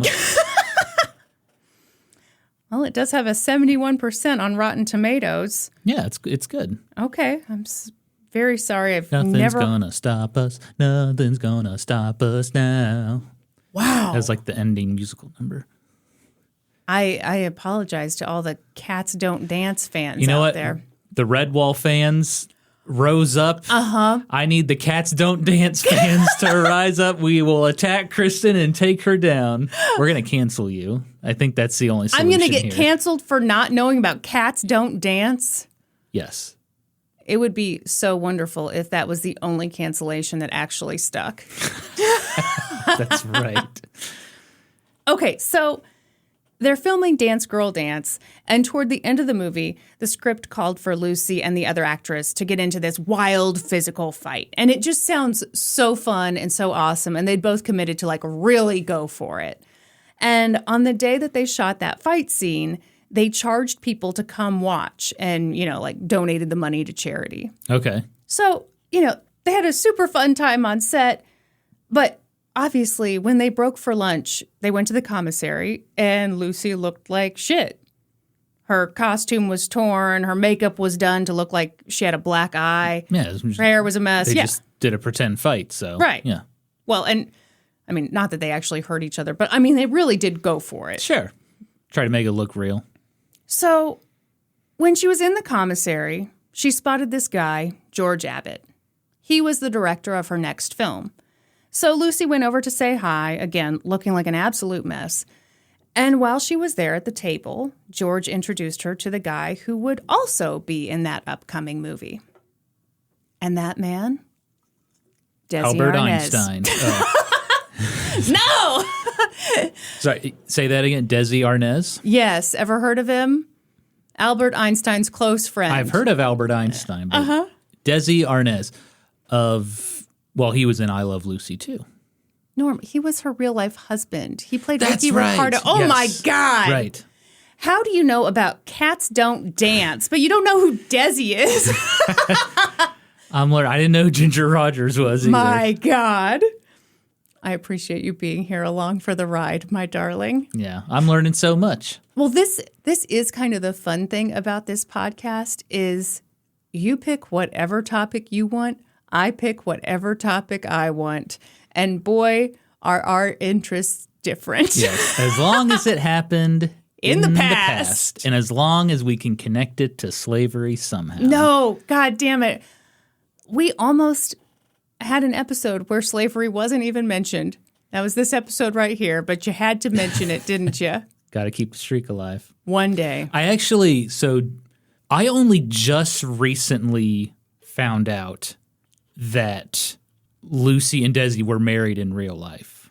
Well, did you find out when I told you in our first episode? No, it was when we watched the movie, I think it's called Being the Ricardos with Nicole Kidman and Javier Bardem. I legit did not know they were actually married in real life until we saw that movie. Just goes to show, some of us were obsessed with Lucille Ball, and some of us watched Cats Don't Dance. Yes. Bingo. Okay, so she meets Desi. And it's hard to know what really happened in that moment. Some people say that there was this immediate spark between Lucy and Desi, this immediate, undeniable attraction. Yeah. But Desi always claimed that Lucy looked so rough and beat up at their first meeting that when he saw her later that day, he didn't realize he was looking at the woman he'd met at lunch. Because she looked, much different. Personally, I think he's full of shit. I think that's just a funny story to be like, what? No, I didn't even know. But let's talk. Okay. I feel like we've been talking for the past hour, 38 minutes. But wow. Okay. I paused for just a second and you just jumped in like a bee in a car.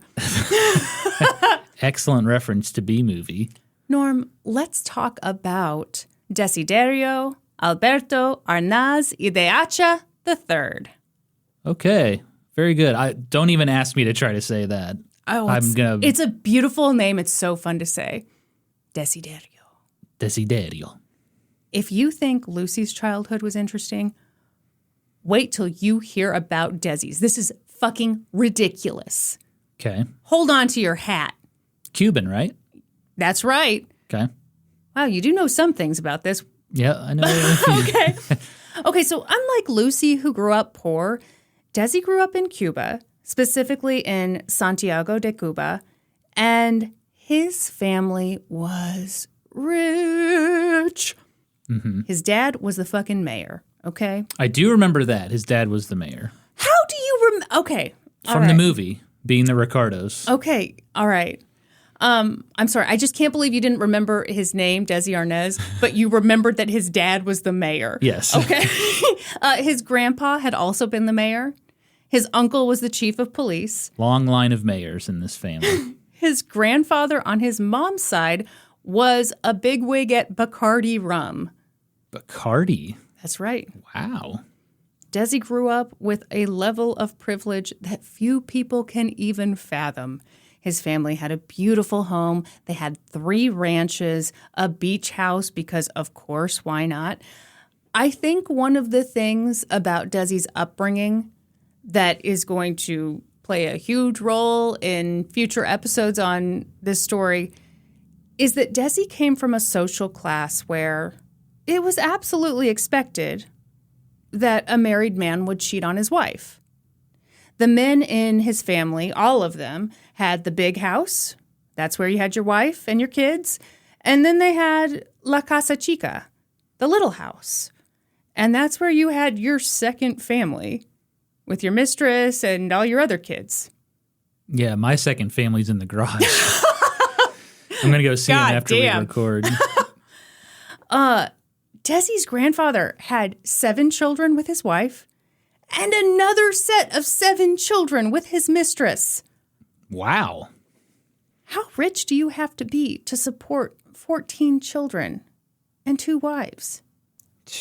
Imagine going out for sushi with the whole clan. That bill would be ridiculous. Insane. I've often wondered, though, are we the only people who spend like an absurd amount of money going to sushi? Do other people just get 1 roll apiece? I don't know. I've got to do minimum 3 rolls. Yeah, let us know, History Hoes. Yeah, History Hoes. Are we being gluttonous? Should that be our homework? Tell us how many sushi rolls you order. Yeah. History Ho work this week. Please report to us how many sushi rolls you order when you go to your local sushi watering hole. Very good. So that was Desi's upbringing. That's what it looked like to be a married man. Okay.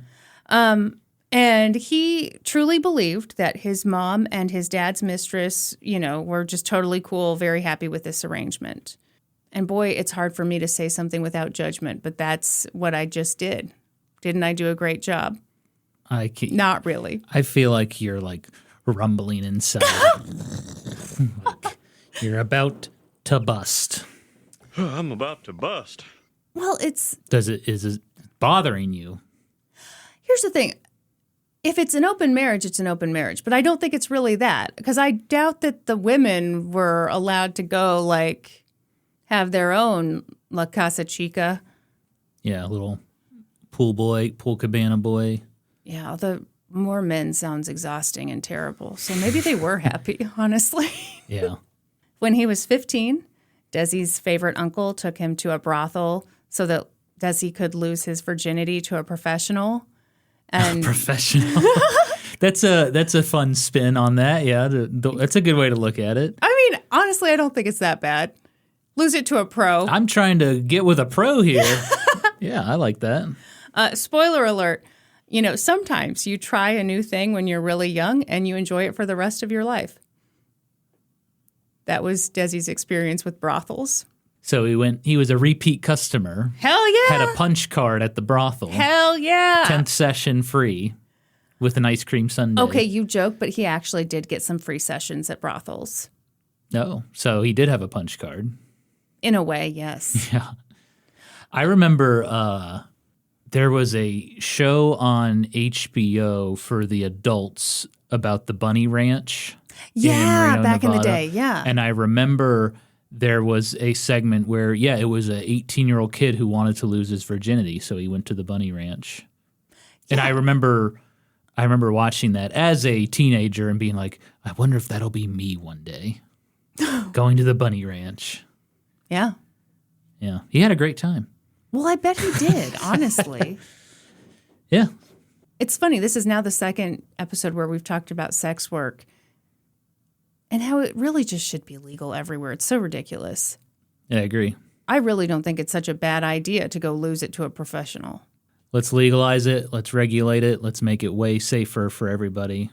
Okay, let's do it, Norm. Well, you and me. Let's do it. Start charging each other for sex. That's the ticket. Yeah. So I'm very cheap. Really? Yep. Part of what makes Desi's childhood so fascinating to me is that until the age of 16, he had this idyllic, incredibly privileged life. And his life was just mapped out for him. His dad just knew that one day Desi would be a lawyer. And his dad had also studied in the United States. So he was like, yep, Desi's going to do the same thing. He's going to go to the University of Notre Dame. Wow, Notre Dame. Yeah. He had it all planned big out. Catholic school. Okay. Oh, absolutely. Yep. It's all planned. But in August of 1933, everything changed. The story goes that 16-year-old Desi was playing cards with a friend when all of a sudden he just got this weird feeling. Something was wrong. He said, I need to go home. So Desi went home, but there was nothing wrong. Everything was fine. Mm-hmm. And then the phone rang. It was his uncle. His uncle told him, get your mom and get out of the house. They're coming after you. And Desi said, who's coming after us? And his uncle told him as quickly as he possibly could that the Machado regime was over.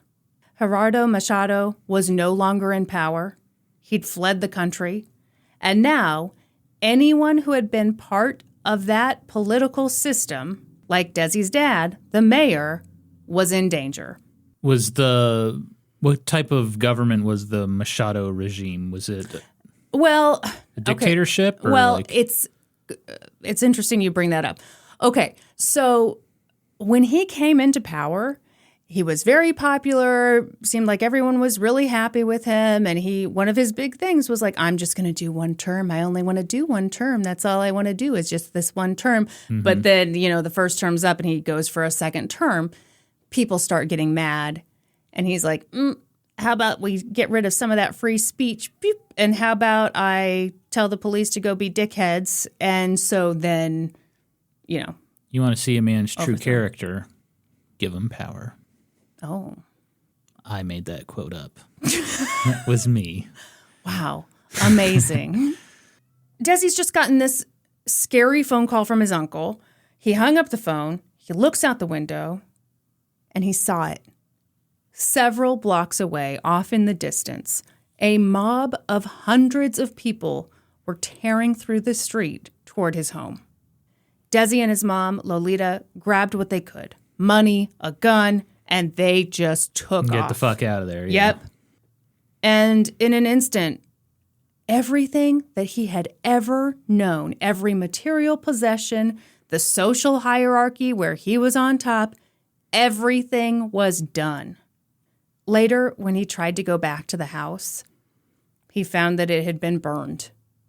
In fact, everything his family owned had been destroyed.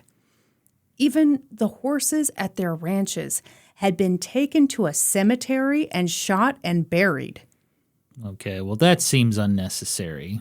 I agree, but I guess I don't know what the folks Unless were the dealing with. horses had positions of power in the government as well.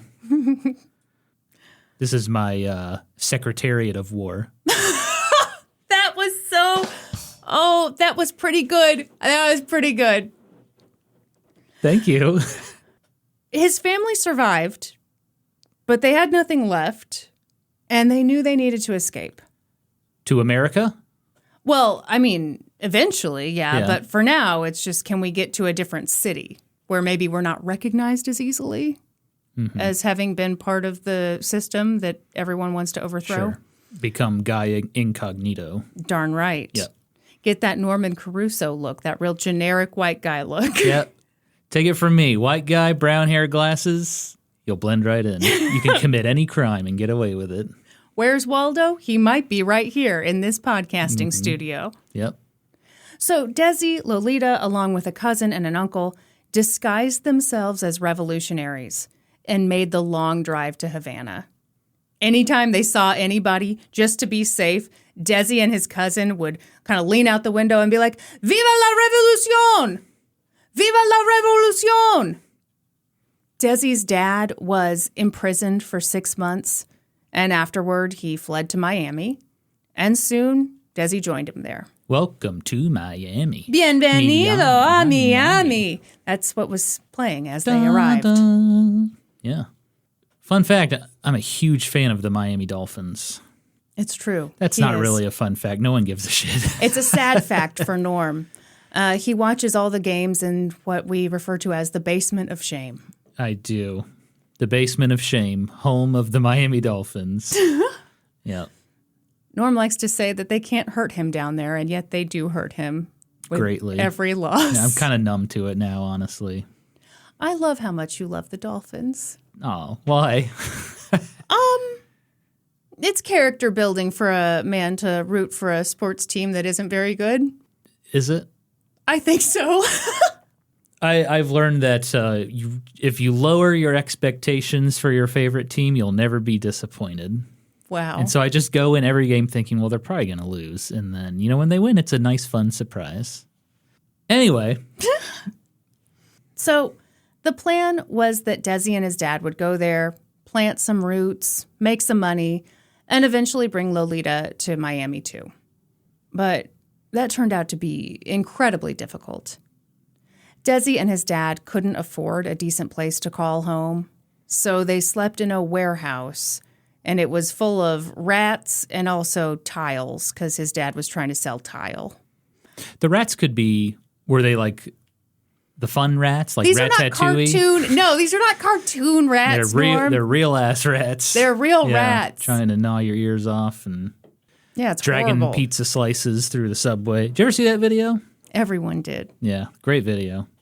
So Desi's dad has this job trying to sell tiles, and Desi got a job cleaning bird cages for, quote, a man selling canaries on consignment, which is the weirdest thing I'd ever read. On consignment? Yeah, selling canaries on consignment. So people come to him with their canaries and saying, sell this and I get a percentage.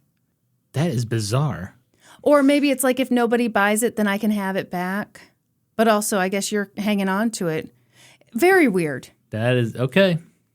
I can understand like clothing consignment stores. But yeah, we've all heard of that. Yeah. Specifically canaries, not just any bird. So calm down. We've got the latest in ladies' fashion, and we've also got birds. Don't mind the canaries. Don't mind the smell. Shitting and singing. Yeah. Desi enrolled in school, but he didn't speak English. So that was obviously a huge challenge. Yeah, it's a huge challenge, yeah. Are you ready for a weird fun fact? As long as it's better than my Miami Dolphins fun fact, sure. It absolutely is. Okay. Guess who was Desi's BFF at his high school in Miami? the son of an infamous man. Infamous? Yes. Al Capone's son? Yes! Good job, Norm. Are you serious? Yes. Well done. Yeah, well, I know Al Capone lived in Miami. Oh, wow. So you said infamous. I was like... Yeah, Al Capone Jr. and Desi Arnaz, BFFs. That's cool. Yeah. It doesn't really affect the story in any way, but it is cool. Well, that is a fun fact. Yep. So as soon as Desi and his dad had the money to get out of the warehouse, Lolita joined them in Miami. But in fairness, I cannot imagine going from being the mayor and having the best of everything, and then all of a sudden you're living, I mean, I'm assuming like a very lower middle class lifestyle in Miami. You've got like no social standing. It was tough. You go from the top to the bottom. Yeah. Yeah. And Desi's dad began divorce proceedings pretty quickly. He moved in with another woman and put a notice in the local newspaper that he had no idea where his wife was. So, you know, he just needed that divorce. Why are you making that face? Why did he divorce? I mean, there are a lot of theories.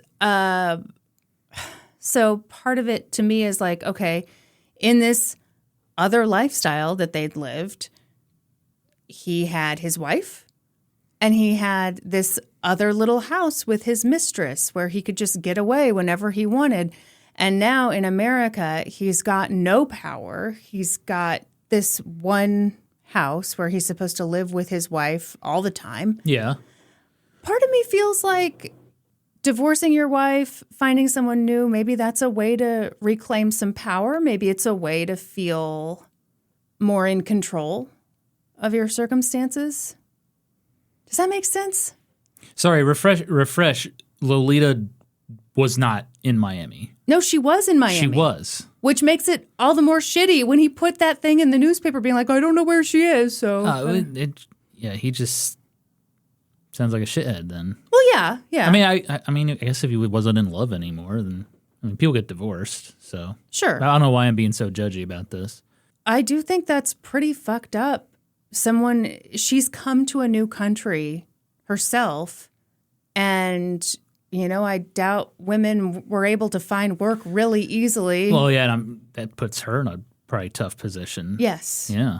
And it puts her son in the position where he now feels, tell me if this sounds a little familiar, completely financially responsible for his mother. Okay. So he and Lucy are about to have a lot in common in that respect. I see, yeah. Lolita was a really interesting person to me. You know, obviously she'd had that lifestyle where her husband was going off with the mistress and stuff, but she was kind of from that mindset of women are not better than men, but like more morally pure than men. So yeah, he's going to fuck up, but you know what? That's just the way it goes. That's just the way men are. And so, like, you know, maybe there was an element of I'm at peace with this because my expectations are low, like I'm a Miami Dolphins fan. Exactly. Perfect. I completely understand now. But the funny thing is, so he divorces her. Yeah. She never acknowledged it, never took off her wedding ring for the rest of her life. So did she never remarried? Nope. Huh. Because it didn't happen. Okay. Later in life, Desi got really mad at his mom one time because, you know, he hated his dad for this. Absolutely hated his dad.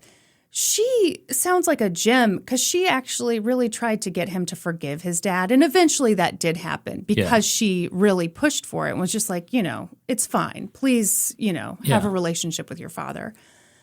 But Desi said to his mom, basically, you know, you're at fault. You're to blame for his shitty behavior because you always treated him like a king. No matter what, you always treated him like a king.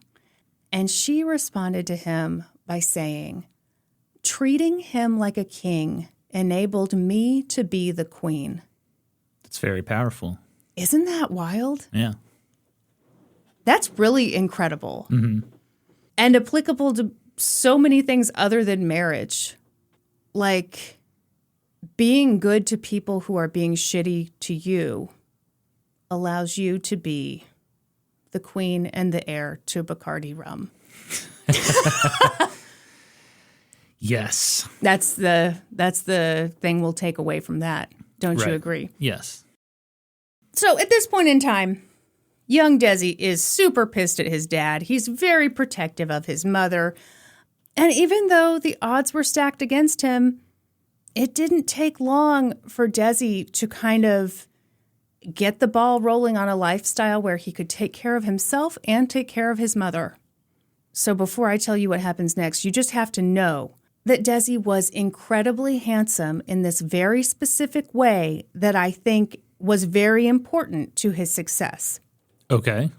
He was, first of all, handsome, yes. But he had this like boyish, non-threatening charm. Oh. Non-threatening is honestly, now he was kind of a threatening boy, as we'll find out later, but he had the non-threatening look. He had this very sweet look about him, very boyish, but also super fucking hot and charming as he could be. Okay. So that's what you have to keep in mind. Also, he'd always loved music. So in addition to cleaning bird cages for the consignment canaries, the bird consignment store, he also joined a band. And he was good. There was no denying it. He was a next level entertainer. What did he play in the band? He did a lot. He played guitar, but, you know. Multi-instrumental. Yeah, he was multi-talented for sure. Cool. Okay, now I've got to say something because this was wild to me. Okay. In Kathleen Brady's book, she talks about how Desi wasn't a very good singer. She wrote, quote, "He had only a passable singing voice." Now I have to pause here and talk about that because it blew my mind. I have been watching I Love Lucy since I was a little kid. Many of those episodes feature Desi singing. I have watched so much footage of Desi singing just as part of this deep dive. Right. And I am telling you, Norman, Yeah. reading that part of that book stunned me because it's true. She said it. I thought about it and I realized, holy shit, how am I just now realizing that Desi was not a very good singer? I'm bringing this up only because I've been watching this guy perform my whole life. It's never even occurred to me that he's not that good a singer. And I think that a huge reason for that is that I have only ever seen him perform. Seeing him perform is what sells it. So if you just heard audio, you'd be like, oh, this is rough. I mean, it's exactly how she said it. He had a passable singing voice. Yeah. Nothing fucking special. Let me tell you that. Nothing special. Would he get through Paula Abdul and Simon Cowell on American Idol? Maybe the first round. Because you're performing. That's my thing is you see him. Gotcha. He is so confident. He's so energetic. He's so handsome. You can watch this man perform and not even realize his shortcomings, which again, I was sitting downstairs in the living room when I read that line and I was like, oh my God. So he tricked you too. So he's an entertainer. He's an incredible entertainer. Yeah. And what drives me nuts is that a lot of people refer to him as lucky, particularly when they talk about these next few years of his life. Mm-hmm. Oh, he got a lucky break. Yeah. And obviously there's some luck involved in everything, including bad luck. You know, it just happens. But Desi was highly intelligent. He was a risk taker. Yeah. He was a gambler. He was a master negotiator. He oozed charm. Mm-hmm. And I think this is no small thing. He believed that he was destined for great things because he'd been brought up that way for 16 years. The first 16 years of his life were just all privilege. Right. And then, and then boom, it goes away. It's funny. We talk about like people who don't vote according to their actual interests. Uh-huh. And, the theory on that is sometimes that, it's like some people think that they are just, temporarily down on their luck billionaires and, so they're going to vote in the billionaire's interest because they think, well, I'm going to be that one day. Yeah, and they somehow confuse themselves and think that they have more in common with a billionaire than they do with the guy next door. Right. It's fucking ridiculous. Yep. But Desi has an excuse to think that way because he grew up that way for 16 years. And then all of a sudden he has this boom, crazy thing that happens. It was taken away. But he knows he can get it back because that's his destiny. Yeah. Also, I'm going to go out on a limb and say that if what happened to Desi over the next couple years that I'm about to talk about had happened to a white man, I don't think we'd put so much emphasis on his good luck. Ooh. I don't. I think it's ridiculous. Anyway, let's talk about lucky Desi. He's so lucky. He's a star. But Hey, he is. Cries. I don't think he did a lot of crying. He seemed like a pretty happy guy. Okay. So Desi got a job singing and playing guitar in a Roomba band. Did I say Roomba like the vacuum? Yes. It was just Desi and a bunch of Roombas just going all over the club, cleaning shit up. Yeah. Did they just run the Roomba over like the floor piano from that movie Big? That's exactly what they did. Thank you. Yeah, great. So after he graduated high school, he moved to New York City with no money, but he had a job with a band. But the job did not pay well. Okay. So after a few months, he went to his boss, Javier Cugat, and negotiated himself into a much better job. Javier had a band in Miami, and Desi would now lead the band in Miami. So that was huge. Go back home. Yeah, and be the band leader. Yeah. But Desi wanted more. He wanted to take his band into better venues. He wanted better gigs. And so he and his friend came up with this plan. This swanky new club had just opened up. So Desi and his friend went in there, and they pretended to be swanky themselves. They spent so much money. Oh. Ridiculous, impressive amounts of money. Money that, yikes, they did not have to spend. So where did it come from? Whose money was it?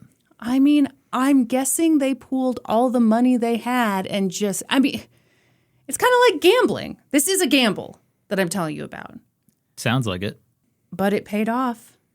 They acted like big shots, and they struck the club's management as so well connected and so impressive that they landed a weekly gig at this new club, a gig that would pay them $650 a week. Adjusted for inflation, that's $14,000. Very expensive. I hate that. Well, it's here to stay. I'm sorry. So money was coming in, but, problems popped up. Desi was the leader of the band, but he wasn't totally in charge. It was still Javier's band. And Javier kept sending him musicians, and Desi was frustrated because a lot of these guys sucked ass. Mm-hmm. So he came up with an idea. These guys were terrible at playing their actual instruments. Why not give them pots and pans? Why not pots and pans? Yeah. Anyone can, Yeah, okay. Why not like a drum or... Maybe for the fun. Okay. Why not teach them the conga? In fact, why not teach everyone the conga? Mm-hmm. And that's what Desi did. He helped introduce the conga to America. And guess what? America loved it because who doesn't love the conga? Yeah, especially from a charming, handsome, non-threatening boy. Exactly. Yeah. Pretty soon, everyone was like, who's that hottie teaching me to conga? Oh, my God. Oh, my God. I'm going to put my hands on his hips. Mm-hmm. Do I need like a soundbite? I have this. I'm about to bust. But do I need like a female version of that? Sure. I'll have to find something. I'm horrified. Why? I don't know. I don't know what you're going to find. We'll see. So, people are looking at him and they are liking what they are seeing. They're like, gee, I sure would like to bang that guy. And Desi was like, no problem, because Desi was banging everybody. Oh. He was a frequent flyer at his local high-end brothel. Sexy times. Okay. Yep. He was a frequent flyer into the vaginas of hot women everywhere, which is a rude way of saying it, I guess. Would you like to hear a fun story? Sure. Okay, around this time, Desi got a sore toe, a real bad sore toe. A sore toe, okay. He kind of tried to ignore it, but it just got worse and worse and worse. And so finally he went to the doctor with his sore toe. And the doctor ran some tests and came back and was like, hey, I am so sorry, buddy, but you have syphilis. Yep. Desi freaked out, partly because his BFF from high school, Al Capone Jr., well, his dad had just died from syphilis. So Desi was sitting there like, holy shit, I'm going to die. And then the doctor was like, whoopsie daisy, I am so sorry I mixed up your blood sample with somebody else's. Oh, gosh, you don't have syphilis. You've just got a sore toe. Please don't let this stop you from banging everybody. Isn't that ridiculous? Oh, what a mix-up. Ooh, classic. That is ridiculous. Well, yeah, I mean, to think you go in with a sore toe and you leave with syphilis. But also, like, keep better track of those blood samples, man. Yeah, really. More important than Desi's sore toe was the fact that he was part of this movement in music. And the entertainment industry took notice. There was a new Broadway musical called Too Many Girls. Too many girls, too many girls, too many girls. Ooh, you're really adding a sensual element there. You can never have too many girls. Okay, calm down. And they wanted Desi to play the role of Manuelito. Too Many Girls was a huge hit. Yeah? Yeah, and you know something, Norm? Sometimes the old-timey things, they can be a little problematic. What do you mean? I would like to share the names of 2 hit songs from this Broadway musical. Oh, boy. Okay. Let's hear them. One of them is Give It Back to the Indians. I listened to that one on YouTube. Yeah. And I'd like to share one of my favorite comments under that video. Okay. Our hideous treatment of Native Americans aside, this was a fun song. Yeah. Woo! Yeah. Yeah, just put all that aside. Yeah, just ignore. You know what I hate about it is it does have a good beat. Does it slap? No, I wouldn't say that, but you know. Should I put it on my Spotify? You ready for an even worse song? Okay, yeah, what? They had Desi singing a song called Spick and Spanish. Yep. Yep. Mm-hmm. Hate it. Yeah. So Desi was now in this big Broadway musical. It was a huge success, so much so that RKO Pictures bought the movie rights for the show.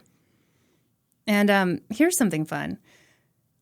The musical Too Many Girls had featured Latino women, but for the movie version, there was no need to hire any Latino women. All white women. Yeah. Yeah. And that's how Lucille Ball got cast in the movie. Yay! Yay! Hey! Hollywood has changed so much. Hey, she's white. So, young Desi went to Hollywood, and he did it in typical Desi style. First thing he did was buy a Buick Roadster convertible, hire a driver, and get that man a uniform. Because what good is a driver if it's not clear that he is your driver? Give him a cute little uniform. I should wear a uniform when we go on road trips. And then when people pass us, they'll think you're some like famous star. No one would think that because of the condition of our vehicle, sir. We're going to have to get a much nicer vehicle. You mean our is... Okay, bleep that. I don't need everybody knowing exactly what we drive. Yeah, well, it is. Yeah, I guess people wouldn't buy it. No. They'd see all the bird poop stains on it. And... Yeah. And they'd be like, what's wrong with this woman? Mm-hmm. So he hires this guy, puts him in a uniform, gets in the nice car, and has the guy drive him to the RKO lot. The guards at the RKO lot were just kind of stunned, so, they just let him through. This guy's important. Yeah. RKO had a rule that you could only drive your car on the lot if you were a VP at RKO or a major movie star. And he was neither. Nope. He was nobody. Yeah. He was gonna be in a movie. But, Desi looked the part and he acted as if he was the part. And so the guards had just been like, yeah, okay, sure. Yeah. Pretty brilliant. I think this is so smart. That's what I'm saying. We should try it. I'm just saying, like, here's what I'm thinking. Next time we go to like a Kansas City Royals game, they charge crazy amounts for parking. Right. But what if we rolled up in like a limo? In a Buick. And I had a little tux on. And I'd say, I'm, just dropping off. The gaming historian's wife. The gaming historian's wife's who? in the back. And I'd say, I'm hubby. No, you can't admit to being my husband. Then the whole thing's a wash. Right. Yeah, I guess that wouldn't work. I have seen, I saw a YouTube short the other day of, there's this guy and he looked kind of like a player on the Los Angeles Lakers. Oh, and so they that's great. They made him look like exactly like him, like same clothes, wore sunglasses, and then they rented the same car that player drives. And they just got in and they got onto the court and were doing practice, and it's pretty funny. That's amazing. Yeah. And they only figured it out when he got out there and sucked really bad. I don't think he actually played, but they just wanted to see Let me have the fantasy, Norm. if they could get into the arena. Yeah. So, hey, yeah, people still do it today. Very good. Yeah.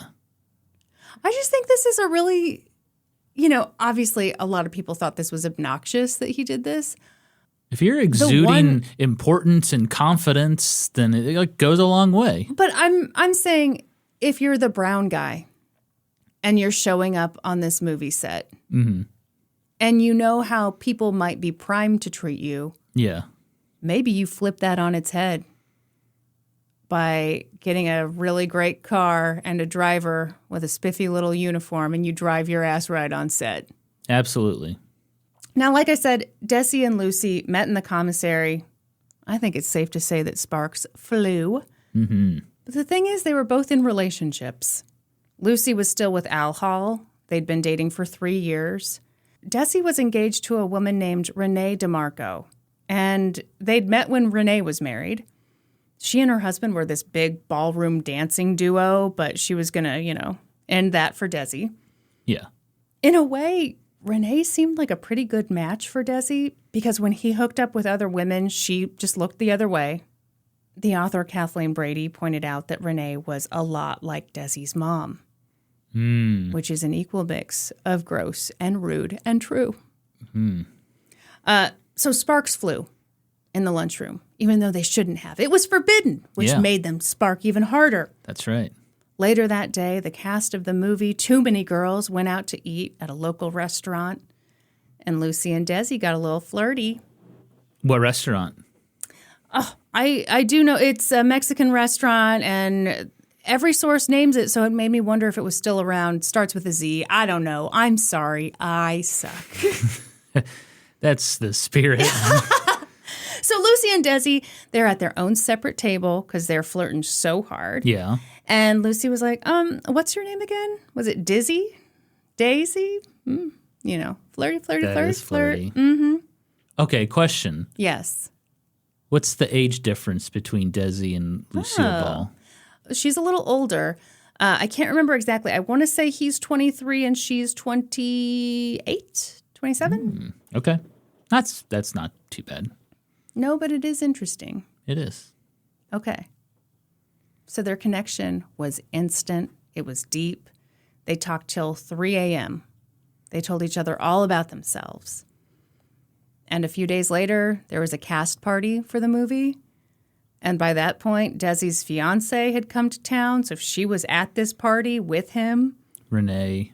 And Desi spotted Lucy sitting out on the beach, and he went over and sat next to her.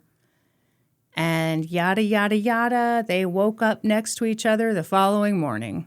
Woo! That means they had sex. Sexy times. Right? Well, yeah, I'm going to assume. The next day, Desi broke off his engagement, and Lucy dumped Al Hall.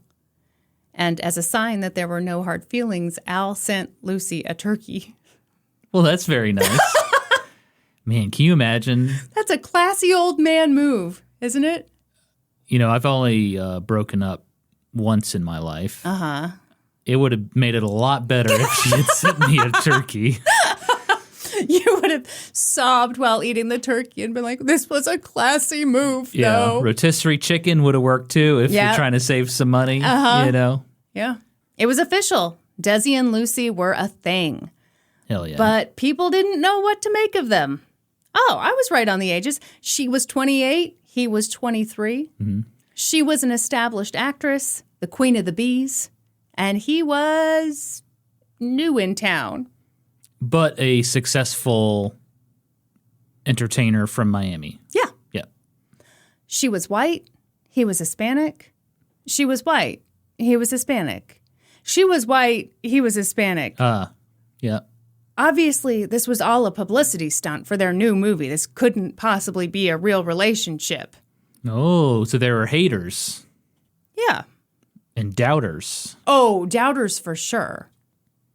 A lot of the doubters were saying that he was using Lucy. Of course. But their relationship wasn't a publicity stunt. They were in love.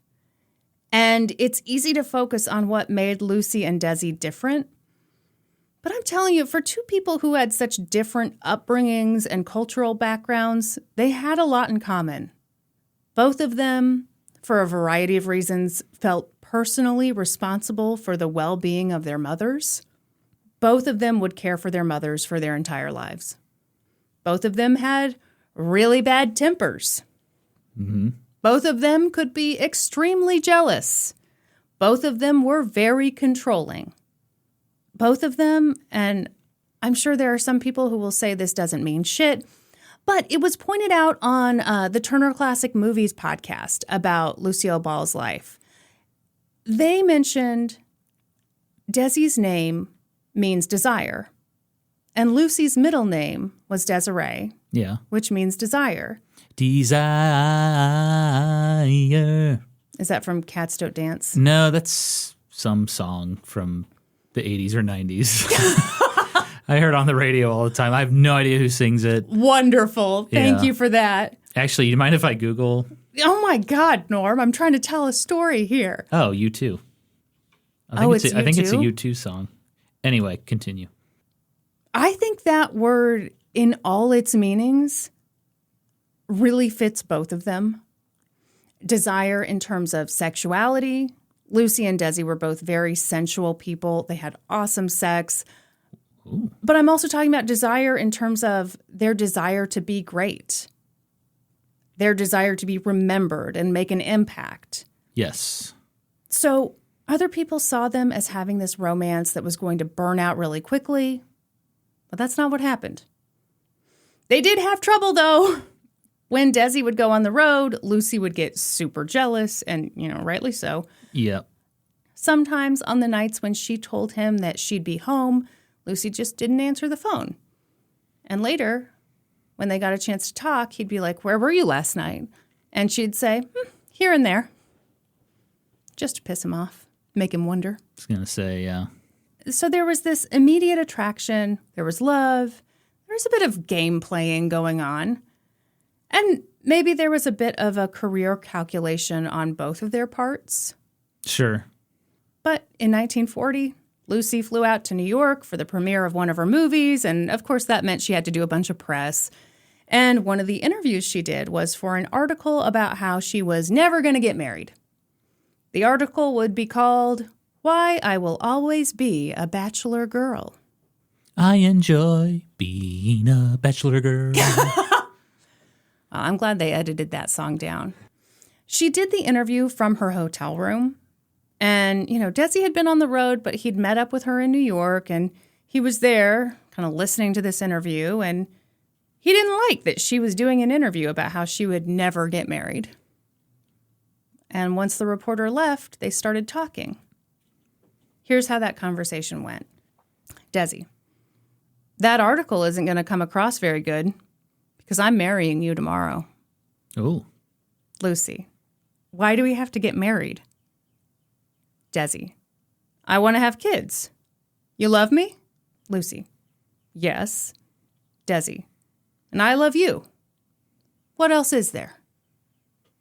That's sweet in a way. I love it. Yeah. I really love it. Yeah. What else do you need? And so, even though she hadn't planned to stay in New York for long, all she had was a black dress. They drove to Connecticut, bought a cheap ring, and on November 30th, 1940, Desi and Lucy got married. Dun, dun, dun, dun, dun, dun, dun. Their friends thought the marriage wouldn't last 6 months.